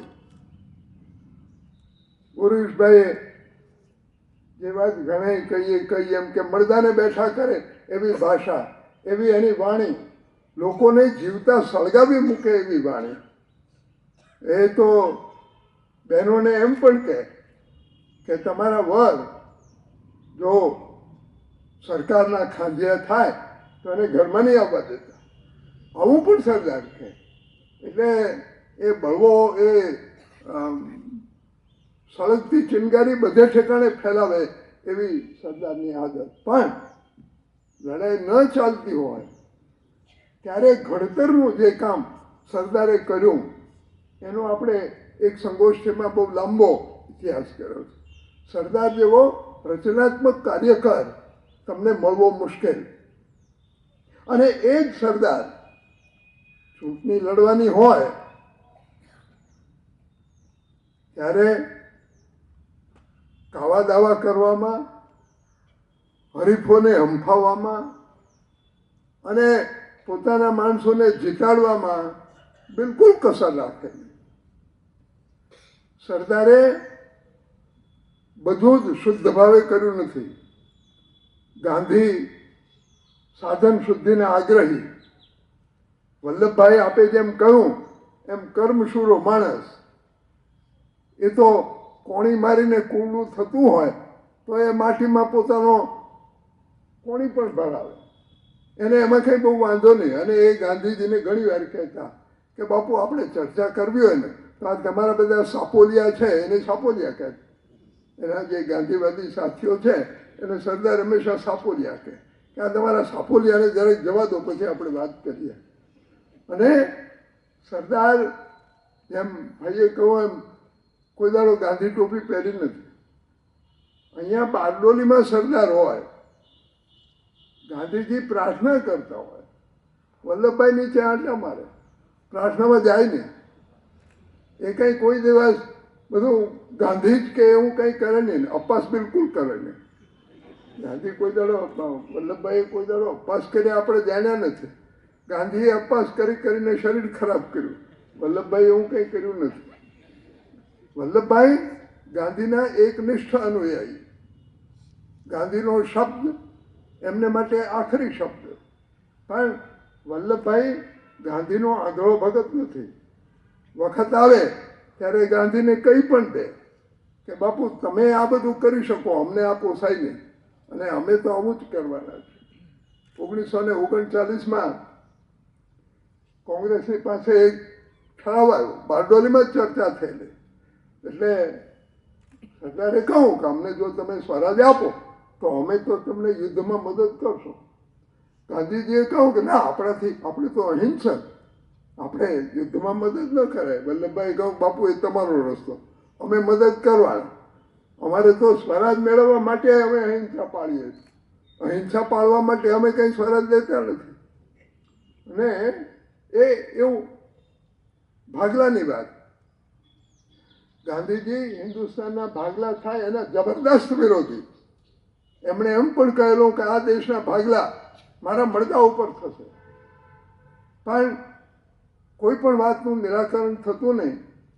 અને શિમલામાં માઉન્ટ બેટને જવાહરલાલજીને ઉપસાન આપ્યો કે કાં તો તમે હિન્દુ મુસલમાન એક થાઓ અને કાં તો અમે આ 14 પ્રાંતોને સત્તા સોંપીને નીકળી જશું. હિન્દુસ્તાનના 14 કટકા થાય. એટલે જવાહરલાલજી મૂંઝાયા. એમણે પહેલો ફોન ગાંધીને નથી કર્યો, વલ્લભભાઈને કર્યો કે વલ્લભભાઈ માઉન્ટ બેટને આવું કહે છે. એટલે વલ્લભભાઈ બહુ શાંતિથી કહું કે આપણે ભાગલા સ્વીકારી લો. હિન્દુસ્તાનના ભાગલા પડે એ વાતનો સૌથી પહેલો સ્વીકાર જવાહરલાલે નથી કર્યો, ગાંધીજીએ નથી કર્યો, વલ્લભભાઈએ કર્યો. એટલે જવાહરલાલે કહ્યું પણ બાપુનું શું હોય કે બાપુનું મનાવી લઈશ, તમે એને હા પાડી દો. એને ખાતરી કે હું બાપુને કહીશ કે કાં તો તમે અમારું માનો, નહીં તો અમે તમારી હારે છૂટા. એને કંઈ એવું હાર્ડને એમનું ધ્યેય જે આપણને ઉર્વિશભાઈએ બહુ વિગતવાર સમજાવ્યું, એનું ધ્યેય દેશનું હિત છે. દેશનું હિત, દેશનું કામ જે રીતે થાય એ રીતે એમણે કરવાનું. વલ્લભભાઈએ ઘણા કામ કર્યા. મારા મનમાં એમનું સૌથી મોટું જો કોઈ કામ હોય તો એ કોંગ્રેસનું સંગઠન એમણે જે રીતે ઊભું કર્યું અને જે મજબૂતીથી ઊભું કર્યું એ ગાંધીજી ન કરી શકે, જવાહરલાલજીથી પણ ન થાય. એ કામ માત્ર વલ્લભભાઈ કરી શકે. કારણ કે કોંગ્રેસની મુશ્કેલી એવી, કોંગ્રેસની સ્થાપના 1885માં થઈ, પણ કંઈ ઠેકાણું નહીં, કોઈ બંધારણ નહીં, કોઈ નિયમ નહીં, કોઈ કાયદો નહીં. દર વર્ષે 3-4 દિવસ બધા ભેગા થાય, વાતો કરે, ભાષણો કરે, ઠરાવો કરે, પછી કંઈ નહીં.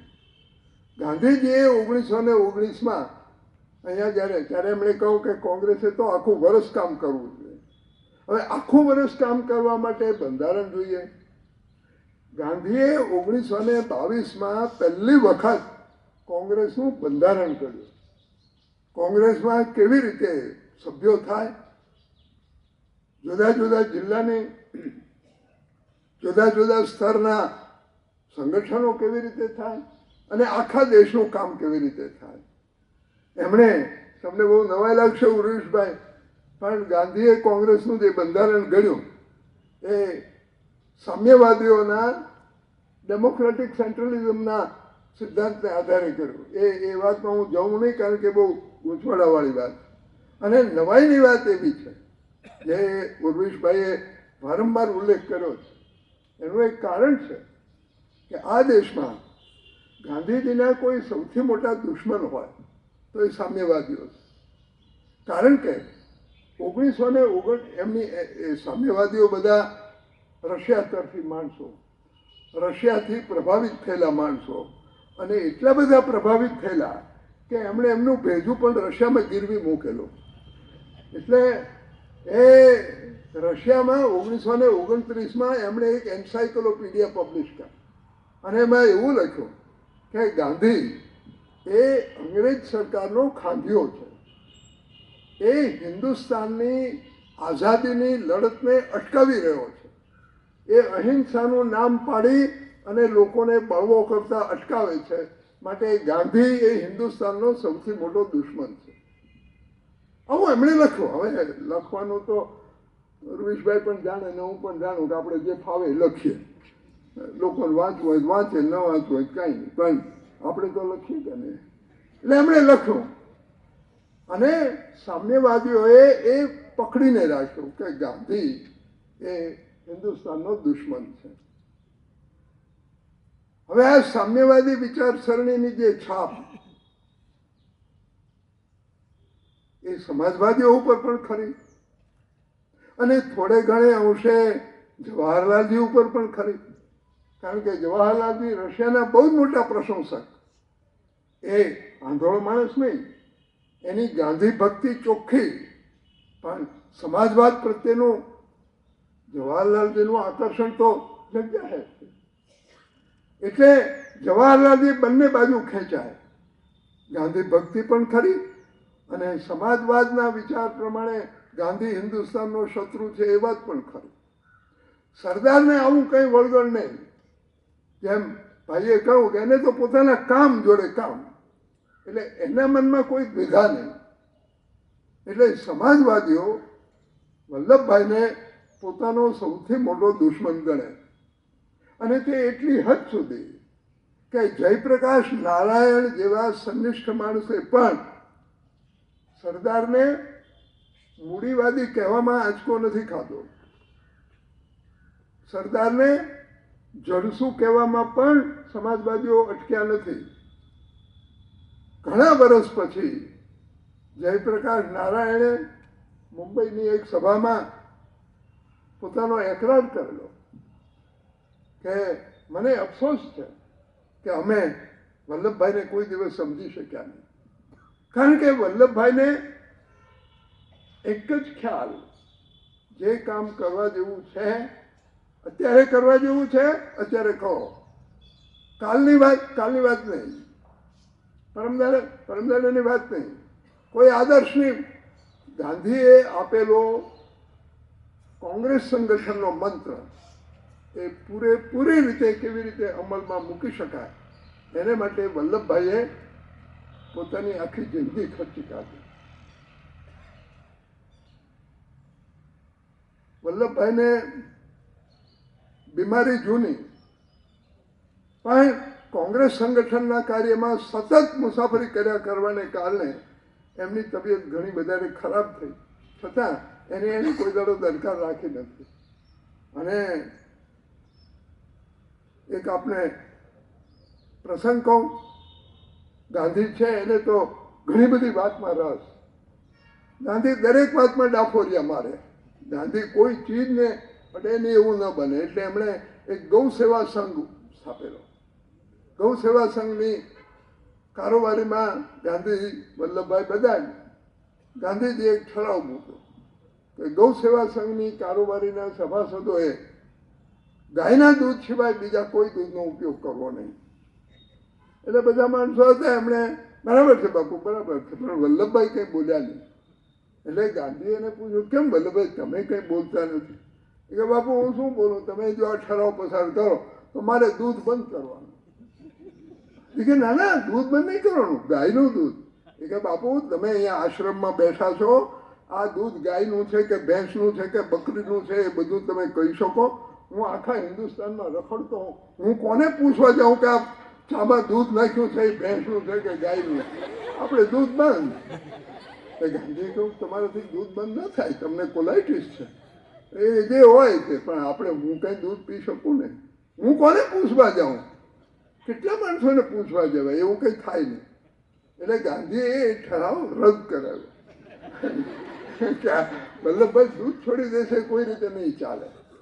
એટલે અને વલ્લભભાઈ જેમ પોતાના કાર્યકરોનું ધ્યાન રાખતા ને, એમ ગાંધી પણ પોતાના કાર્યકરોનું બરાબર ધ્યાન રાખે.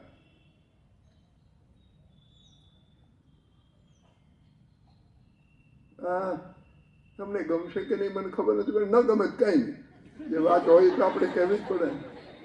વલ્લભભાઈ સિગારેટના વ્યસની, એક ઘડી સિગારેટ કાઢે નહીં. 555નો ડબ્બો એ જમાનામાં આવતો, હવે આવે કે નહીં ખબર નહીં, આવે તો નથી આવતો. 555નો ડબ્બો એને હાથમાં જ હોય. હવે બારડોલીમાં જ્યારે સત્યાગ્રહ શરૂ થયો ત્યારે બારડોલીમાં કંઈ આ 555નો ડબ્બો મળે એવી સગવડ ન મળે. ગાંધી સુરતથી વલ્લભભાઈને માટે 555નો ડબ્બો મોકલે. આ ગાંધી. અને સરદારનું મનોબળ જુઓ. 1929માં એ પકડાયા. સાબરમતી જેલના દરવાજે એમને તો માનપૂર્વક લઈ જાય. જેલરે જરા બીતા કહું કે સરદાર આપણે કહેવાય તો નહીં, પણ જેલમાં સિગારેટ પીવાની બંધી, એમ ડબ્બો ફેંકી દીધો. ફરી વખત એમણે સિગારેટ પીધી નથી. સિગારેટનું વ્યસન,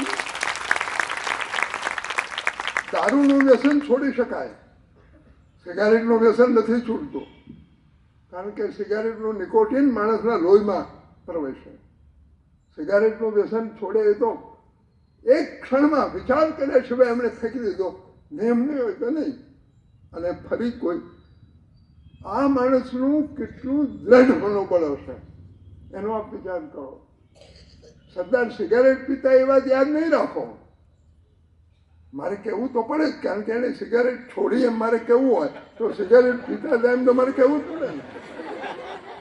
પણ આ માણસની જે દ્રઢતા છે તે નિશ્ચિત એનું અમુક જ કરવું, એ એમણે આખા હિન્દુસ્તાનમાં ફરીને ઠેર ઠેર કાર્યકરોને તૈયાર કર્યા, સાથે રાખ્યા, સંગઠન શીખ્યું. અને ગાંધીએ કોંગ્રેસનું જે સંગઠન બનાવ્યું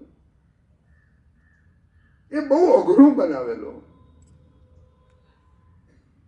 હવે મારે તમને થોડાક પાછળ લઈ જવા પડે. ગાંધીજી હિન્દુસ્તાનમાં આવ્યા એ પહેલા આપણા રાજકારણમાં બહુ મોટી ચર્ચાઓ ચાલતી હતી. બંને બાજુએ મહાન દિગ્ગજ કાર્યકરો અને નેતાઓ, ગાંધીજીને પહેલા નેતાઓ હિન્દુસ્તાનમાં નહોતા એવા બ્રહ્મ નહીં રહેતા. ગાંધીજીના સમોવડિયા કહેવાય એવા આગેવાનો ગાંધી યુગની પહેલા પણ હતા. એમાં મતભેદ, એક આખું જૂથ, દાદાભાઈ નવરોજી, ફિરોઝશાહ મહેતા, સર સુરેન્દ્રનાથ બેનર્જી, એ બધા લોકો એવું માને કે આપણે પહેલા હિન્દુસ્તાનના સમાજને સુધારવો અને પછી સ્વરાજની લડત કરવી. ટિળક, લજપતરાય, અરવિંદ બાબુ એ બધા એવું માને કે ભાઈ સમાજ સુધારો થતો હશે ત્યારે થશે, પહેલા લડાઈ કરીને આપણે જીતી લો. ટિળક હંમેશા કહેતા સુધારો કરવાનો છે તો અમે કરશું, અંગ્રેજ સરકાર શું કામ કરે. આ બે મોટા ઝઘડા ચાલતા હતા. ગાંધીએ એ બંનેને એક સાથે રાખ્યા. ગાંધીએ રાજકારણમાં લડતમાં ઉતરનાર સૈનિકો તરીકે પણ લોકોને તૈયાર કર્યા. એની જોડે જોડે એમણે રચનાત્મક કાર્ય એનું એક પૂંછડું ઊભું કર્યું. હવે રચનાત્મક કાર્યકર જે હોય, ભીખાભાઈ, રાજકારણી માણસને સમજાવવો સહેલો, પણ આ જે તમારા લોકસેવક હોય એને સમજાવવા જરા બહુ ભારે પડે. કારણ કે બધા આદર્શવાદી માણસો, એ બધા સ્વપ્નમાં રહેનારા માણસો, ઉપર વિહરનારા માણસો. તમારા ઘરનું શું થાય, બૈરા છોકરાનું શું થાય એની કંઈ દરકાર એ લોકો રાખે નહીં. વલ્લભભાઈએ આ બંને જાતના માણસોની સંભાળ રાખી. અને શરૂઆત તો ઠીક, શરૂઆતમાં તો આપણે જરૂર હોય એટલે સંભાળ રાખીએ, આખર સુધી એમણે નાનામાં નાના કાર્યકરને વલ્લભભાઈ નામથી ઓળખે. આવી શક્તિ રાજકારણમાં બે જ માણસમાં, એક સરદાર વલ્લભભાઈ પટેલમાં અને બીજું કામરાજ નાડરમાં. નાનામાં નાના કાર્યકરોને નામથી ઓળખે, બોલાવે. અને સૌરાષ્ટ્રના મિનિસ્ટર, ચીફ મિનિસ્ટર ઢેબરભાઈ એમને કંઈક મળવા ગયા, કંઈક કામ હશે, વાત કરી. ઢેબરભાઈ નીકળતા હતા ત્યારે સરદારે કહ્યું કે અરે ઢેબર, આ બોલો દાંડિયો પાલીતાણાનો શંભુ શું કરે છે? એને કહું કે મને ખબર નથી, એ સૌ મૂર્ખ છે, ઘરબાર વેચી નાખશે, સવિતા દુઃખી થશે, માટે એનું તું ધ્યાન રાખજે. એના ગીતામાં જેમ કૃષ્ણે કહ્યું છે ને કે હું એનો ક્ષેમનો દરકાર રાખું છું, એમ વલ્લભભાઈએ ક્ષેમની દરકાર રાખી. પણ આવો દાખલો હું અહીંયા શું કામ આપું? મારે શું કામ આ દાખલો આપવો પડે? આ આશ્રમ એની સૌથી મોટી સાબિતી છે. આ આશ્રમનો અવળો મોટો પથારો સરદારે શું કામ ઊભો કર્યો? સરદારે મને લાગે છે કે ઉત્તમચંદભાઈને કહેલું, બરાબર બેન, એમણે કહેલું કે આ સ્વરાજ આવશે ને પછી આ બધા લોકસેવકોને કોઈ જોવાનું નથી, એ બધા માંદા પડવાના છે, મોટી ઉંમરના છે, માંદા પડશે, દુઃખી થશે, એમની પાસે કંઈ છે નહીં. આશ્રમે આ બધા માણસોને સાચવવા જોઈએ. આ આશ્રમ લોકસેવકોને સાચવવા માટેની જગા છે. આ આશ્રમ એ કઈ એવા દો, હવે કઈ આપણે હારા માણસની વાત કરીએ ત્યાં આશારામ બાપુને ક્યાં યાદ કરીએ? પણ એ પણ આશ્રમ ને આ પણ આશ્રમ, પણ એ અત્યારે સારા માણસોની વાત કરે એટલે આપણે એમને યાદ કરવાની જરૂર છે. એટલે સરદારે, એટલે હું આપને કહેવાય માંગુ છું કે સરદારનું જે સંગઠન ઉપરનું જે પકડ, જેની ઉર્વેશભાઈ આપણને બહુ સરસ રીતે સમજ આપી છે, એ પકડ એમને નથી આવી. એ પકડ માટે સરદારે પોતાનો જીવ રેડ્યો છે, પોતાની શક્તિ રેડી છે. કે એક માણસનું એ ધ્યાન રાખે, કોનું કેમ ચાલે છે. ધ્યાન એટલે એ કઈ બધાને મોટર ગાડી ના આપે, એ કઈ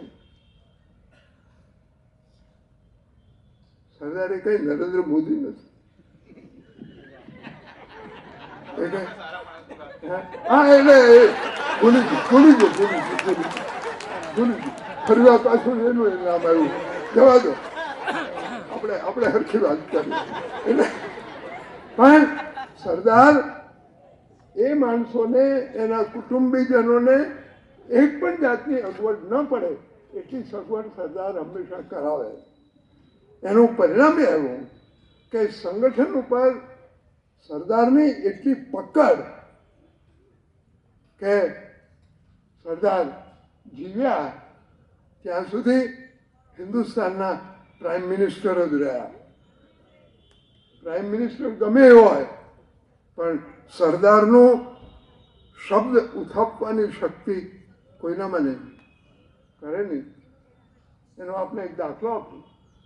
1950માં કોંગ્રેસ પ્રમુખની ચૂંટણી થવાની હતી અને જવાહરલાલ નહેરુએ આચાર્ય કૃપલાનીનું નામ મૂક્યું. વલ્લભભાઈએ પરસોત્તમદાસ ટંડનને મૂક્યા. હવે પરસોત્તમદાસ ટંડન બહુ પવિત્ર માણસ, પણ થોડો જળસુ ખરો અને થોડા હિન્દુત્વવાદી પણ ખરા. એટલે જવાહરલાલને ગમે છે. જવાહરલાલે કહું કે વલ્લભભાઈ એને કહું કે આ બરાબર છે, પરસોત્તમદાસ ટંડન જ ચૂંટણી લડશે.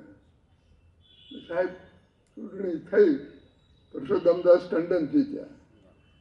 નહેરુએ જાહેર રીતે કબૂલ કર્યો કે કૃપલાણીની હાર એ મારો પરાજય છે. બીજો દાખલો આપું. હિન્દુસ્તાનનો પહેલો પ્રમુખ કોણ બને એની ચર્ચા ચાલતી. રાજગોપાલાચારી, ચક્રવર્તી રાજગોપાલાચારી એ હિન્દુસ્તાનના છેલ્લા ગવર્નર જનરલ.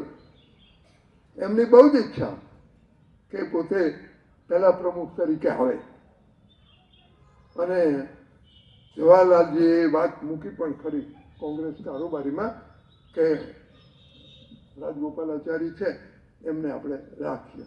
વલ્લભભાઈ કહ્યું કે ન રખાય. કેમ? 1942માં આપણે જ્યારે ભારત છોડોની ચળવળ કરેલી ત્યારે ચક્રવર્તી રાજગોપાલાચારીએ કોંગ્રેસની વિરુદ્ધ જઈને રાજીનામું આપેલું, માટે એ માણસ ચાલે નહીં. એટલે રાજેન્દ્ર બાબુનું નામ વલ્લભભાઈએ મૂક્યું અને સુધારાયું. હું આપને કહેવાય માગું છું કે એનો હોદ્દો ગમે હોય, હોદ્દાની હારે હું લેવા દેવા.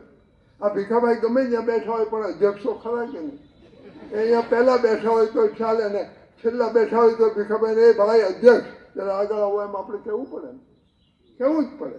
એટલે માણસની જે અને એ વલ્લભભાઈની શક્તિ એ કોઈ એક વ્યક્તિગત શક્તિ નથી, એની કાર્યશક્તિ છે. એમણે જેમ કહું એમ એ કર્મનું જે શૂરત્વ છે, કર્મનું જે શૌર્ય છે, અને એ શૌર્ય એમણે પોતાને માટે કોઈ દિવસ વાપર્યું નથી.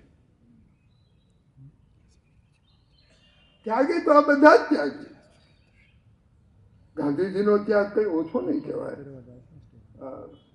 જવાહરલાલજીએ પોતાની આખી કારકિર્દી અને પોતાનું બધું જ છોડીને દેશ સેવા, બધા જ ત્યાગી માણસ, પણ વલ્લભભાઈ જેવો ત્યાગી તમને બીજો મળે ને.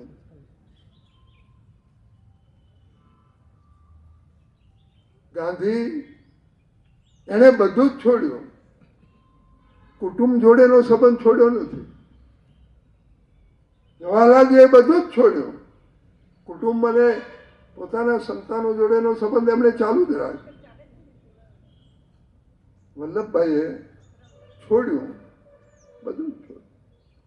વલ્લભભાઈ છે ને એ રીતે એક બહુ વિચિત્ર કિસ્મની ખોપરી છે. મેં મતલબ ઓલરેડી કહ્યું છે એક વખત કે વલ્લભભાઈની જિંદગીના બે બરાબર સરખા ફાળિયા છે. એ 75 વર્ષ જીવ્યા. 33-34 વર્ષની ઉંમર સુધી વલ્લભભાઈ કેવળ પૈસા કમાવા, કુટુંબને રાખવું, મોજ મજા કરવી, સિગારેટો ફૂંકવી, બ્રિજની રમત રમવી, રોજ પૈસા હારવા, જુગાર રમવો, એ બધું કરે. એને જાહેર જીવનમાં કોઈ દાડો કોઈ રસ નહીં. પુરુષભાઈ કહ્યું ને કે એ લંડન બેરિસ્ટર થવા ગયેલા અને પહેલા નંબરે પાસ થયેલા. હિન્દુસ્તાનના આટલા માણસો ગાંધીને નહેરુ સહિત બેરિસ્ટર થયા છે, પણ જ્યારે દીક્ષા મહોત્સવ અપાય, દીક્ષાંત સમારોહ, એમાં ચાન્સલરની જોડે જોડાજોડ ચાલવાનું માન એકલા વલ્લભભાઈને જ મળ્યું, બીજા કોઈ મળ્યું નથી. કારણ કે પહેલે નંબરે પાસ થયા અને પહેલે નંબરે પાસ થયા એટલે એને 6 મહિનાની છુટ્ટી મળી. એ 6 મહિનામાં એ જમાનામાં લંડન શહેરમાં વસનારા હિન્દુસ્તાનના સંખ્યાબંધ આગેવાનો અને ક્રાંતિકારીઓ એ વખતે લંડનમાં હતા. વલ્લભભાઈ કોઈને મળે નહીં, એને જાહેર જીવનમાં કાંઈ જ રસ નહીં. એ કોર્ટમાં જઈને બે ધંધામાં જ રસ. અને ત્યારે છોડ્યું, બધું જ છોડ્યું. ધંધો છોડ્યો, પૈસા છોડ્યા, ઘર કુટુંબ પણ છોડ્યું. પછી એ કોઈ દાડો એને ડાયાભાઈ કે મણિબેનનું શું થાય છે એની ખેવના રાખી નથી.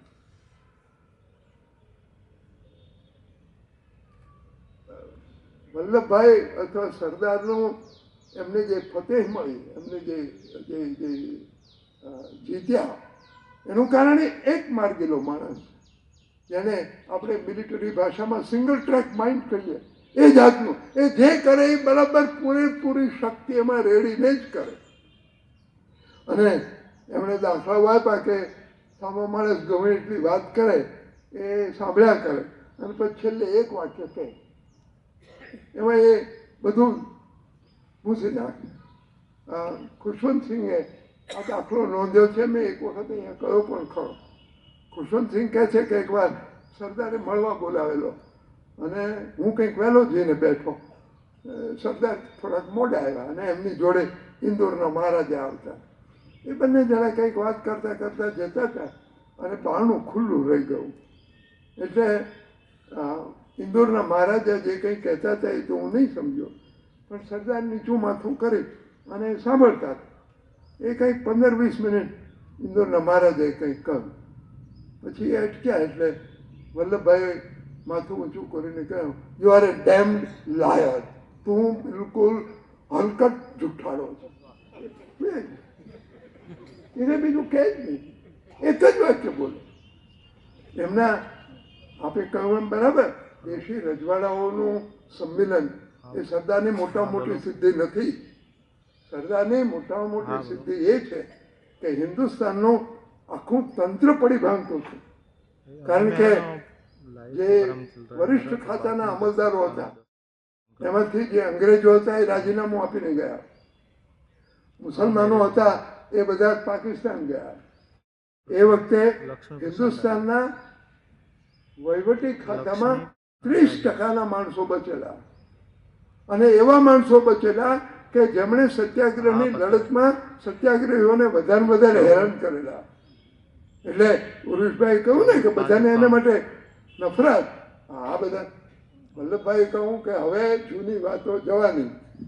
એમણે એને બોલાવીને કહું, અત્યાર સુધીમાં તમે જે કંઈ કહ્યું છે એની ઉપર પૂર્ણ વિરામ, હવેથી તમે અમારા સેવક છો અને અમારી રીતે કામ. અને કર્યું. એમણે જે 30% માણસો એનો મેક્સિમમ, એનો વધારેમાં વધારે ઉપયોગ એ સરદારે કર્યો. માટે એ એમનું મોટું કામ એ છે કે એ હિન્દુસ્તાન ભાંગી પડે એ વખતે એમણે એ અમલદારોનો ઉપયોગ કરી અને હિન્દુસ્તાનને અડીખમ રાખ્યું. સરદારની સંગઠન શક્તિ, કોંગ્રેસનું જે મજબૂત સંગઠન એમણે ઊભું કર્યું, એનો લાભ લડત વખતે તો મળ્યો જ, પણ લડત પછી પણ મળ્યો, સ્વરાજ પછી પણ મળ્યો, વલ્લભભાઈના અવસાન પછી પણ મળ્યો. કારણ કે એનું કામ ચિરંજીવ. શું લાભ મળ્યો? હિન્દુસ્તાન જ્યારે સ્વતંત્ર થયું ત્યારે ને ત્યાર પછીના 2-5 વર્ષમાં લગભગ 65 જેટલા દેશોને આઝાદી મળી. એશિયાના ને આફ્રિકાના 65 જેટલા દેશોને આઝાદી મળી. એ બધા દેશો એ પોતાની આઝાદી વખતે લોકશાહીની સ્થાપના કરી. આ 65માંથી 64 દેશોમાં લોકશાહી ટકી નથી, એટલા હિન્દુસ્તાનમાં ટકી. કેમ? કેમ કે હિન્દુસ્તાનની પાસે કોંગ્રેસ પક્ષ જેવો એક અડીખમ પક્ષ, મજબૂત પક્ષ. આપ તો બધા ખેતીશાસ્ત્રના નિષ્ણાતો છો. આપણે આ એક ઝાડવું ઉછેરીએ તો નાનકડું ઝાડવું હોય ત્યારે એને લોખંડની જાળી કરવી પડે ને, એનું કંઈક રક્ષણ કરવાની વાડ આપવી પડે ને. ઝાડ મોટું થાય પછી એને જરૂર નથી. એ વાડનું કામ કોંગ્રેસ પક્ષે કર્યું. કોંગ્રેસ પક્ષને મજબૂતીને કારણે દેશને નુકસાન પણ થયું, એ હું કબૂલ કરું. પણ જો 50, 55, 60, 65 સુધી કોંગ્રેસ ન હોત તો આ દેશમાં લોકશાહી ટકી નહીં શકી હોત.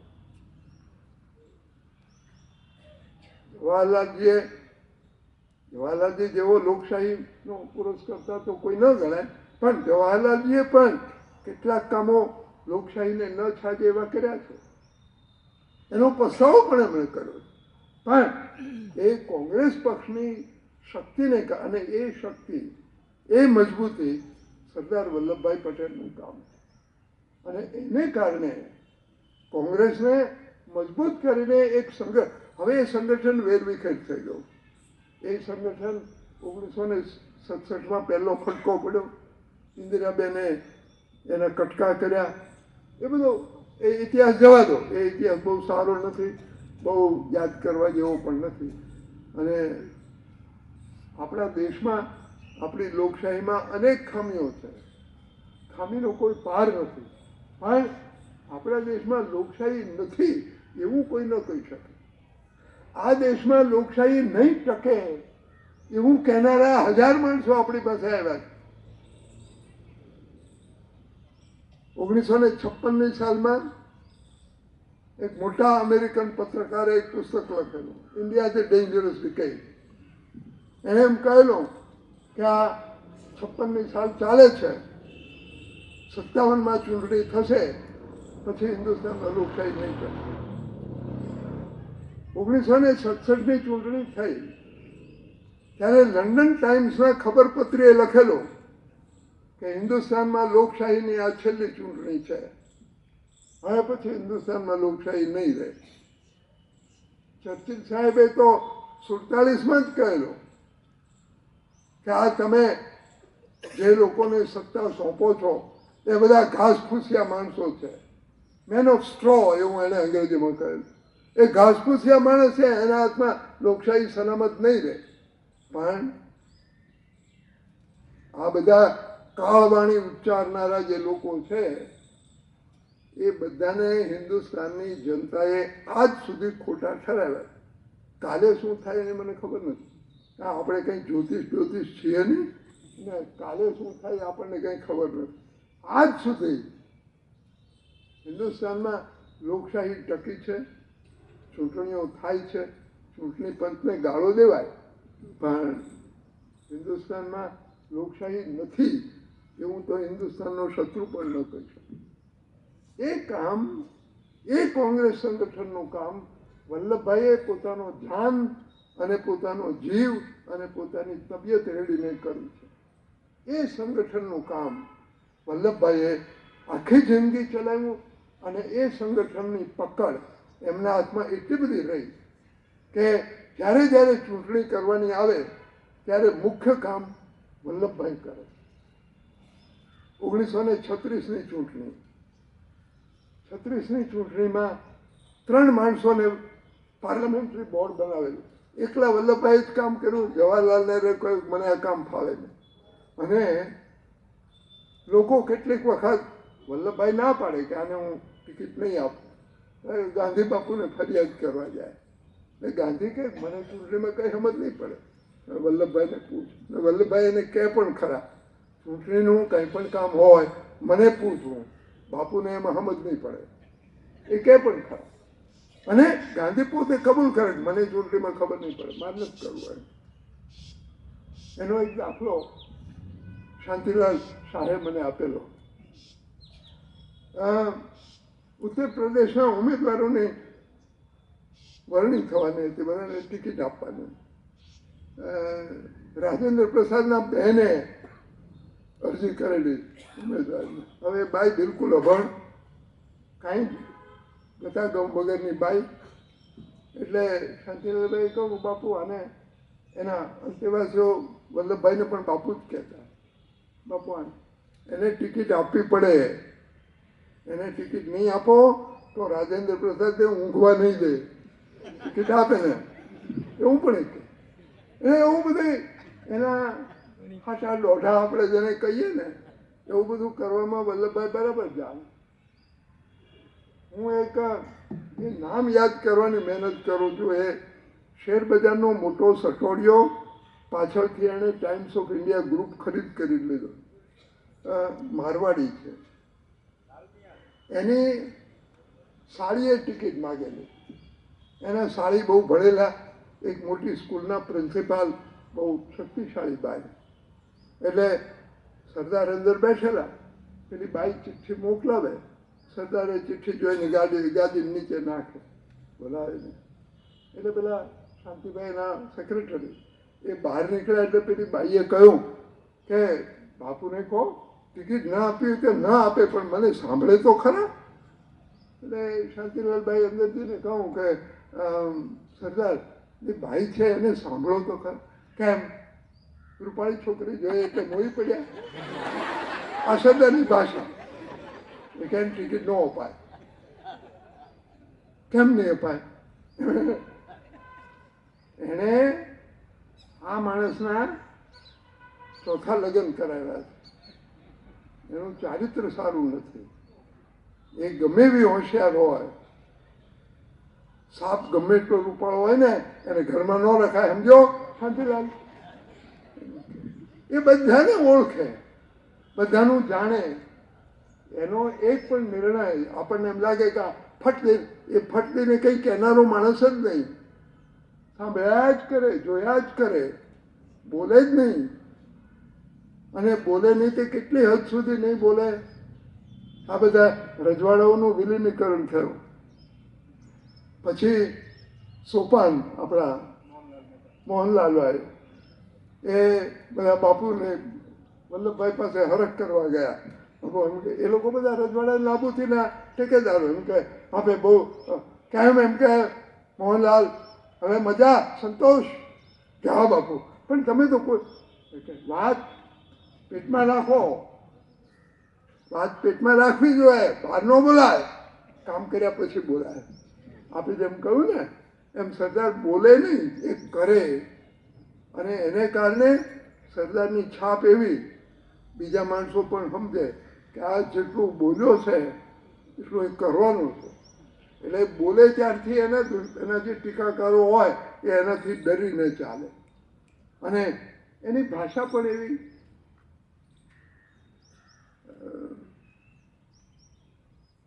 સરદાર કંઈ આપણે જેમ કહ્યું ને એની ગુજરાતી હિન્દી ભાષા, સરદાર હિન્દી ભાષાના બહુ મોટા નિષ્ણાત.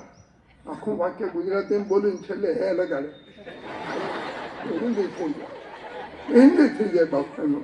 એવી એની ભાષા કે પેલા મુસલમાનોએ કહું કે આ વલ્લભભાઈ અમને ગાળો દે છે પણ જરાક સરખી સારી ભાષામાં તો ગાળ દે. એટલે કોઈને વલ્લભભાઈને કહું, વલ્લભભાઈ કીધું હું ગાળ દઉં છું ખબર પડે જ કે નહીં, ચાલ્યું.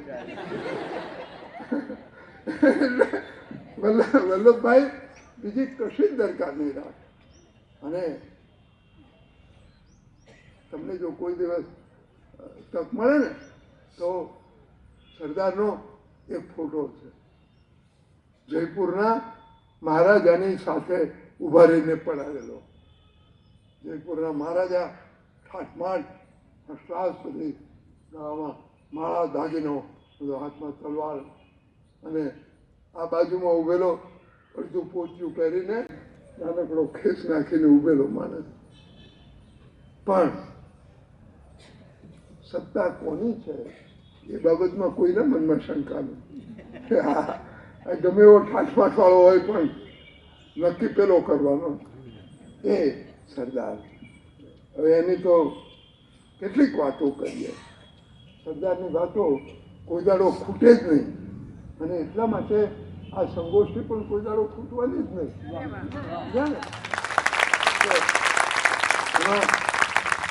નવીનભાઈ સંગી ખૂટી જાય એ જાય પણ ગોષ્ઠી ચાલુ રહે એટલી મારી અપેક્ષા. નમસ્કાર.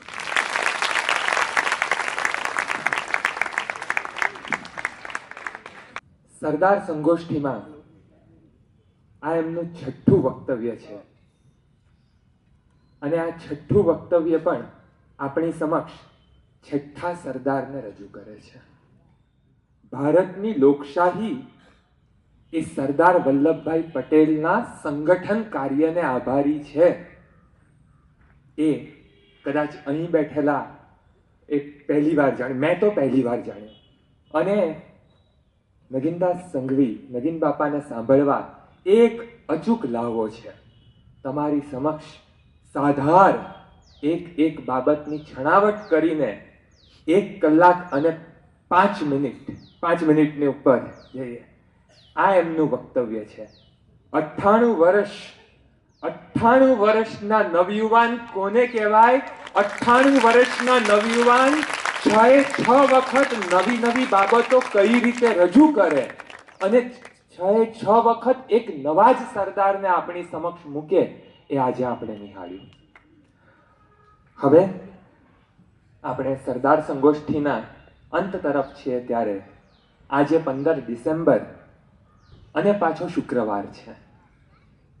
કદાચ આ જ સમયે સરદાર સાહેબની અંત્યેષ્ટિ વિધિ થઈ હતી અને એમની પાછળ એમનું અંગત કહી શકાય એવા 2 જોડી ધોતિયા, 2 બંડી, 1 દાંડી તૂટેલા ચશ્મા હતા. સાથે ગીતા અને રામચરિત માનસ હતા. પાછળ જેમણે બાપાએ વાત કરી એમ કે એમણે બધું જ છોડ્યું, પણ એક એમની સંન્યાસીની જેવી દીકરી હતી કે જેમણે એમની હંમેશા કાળજી રાખી. અને એક અખંડ રાષ્ટ્ર હતું. અને એ અખંડ રાષ્ટ્રના આજે આપણે સૌ બેઠા છીએ. આજે આપણે લોકશાહી પૂર્વક આપણે આપણી વાત રજૂ કરી શકીએ છીએ, આપણા વિચારો રજૂ કરી શકીએ છીએ. એ સરદાર વલ્લભભાઈ પટેલને આભારી છે.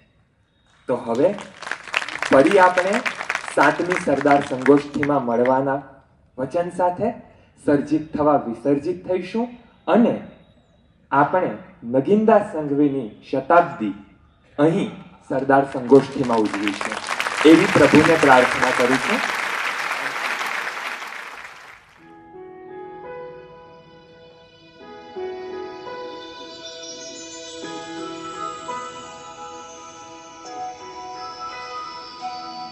जनगण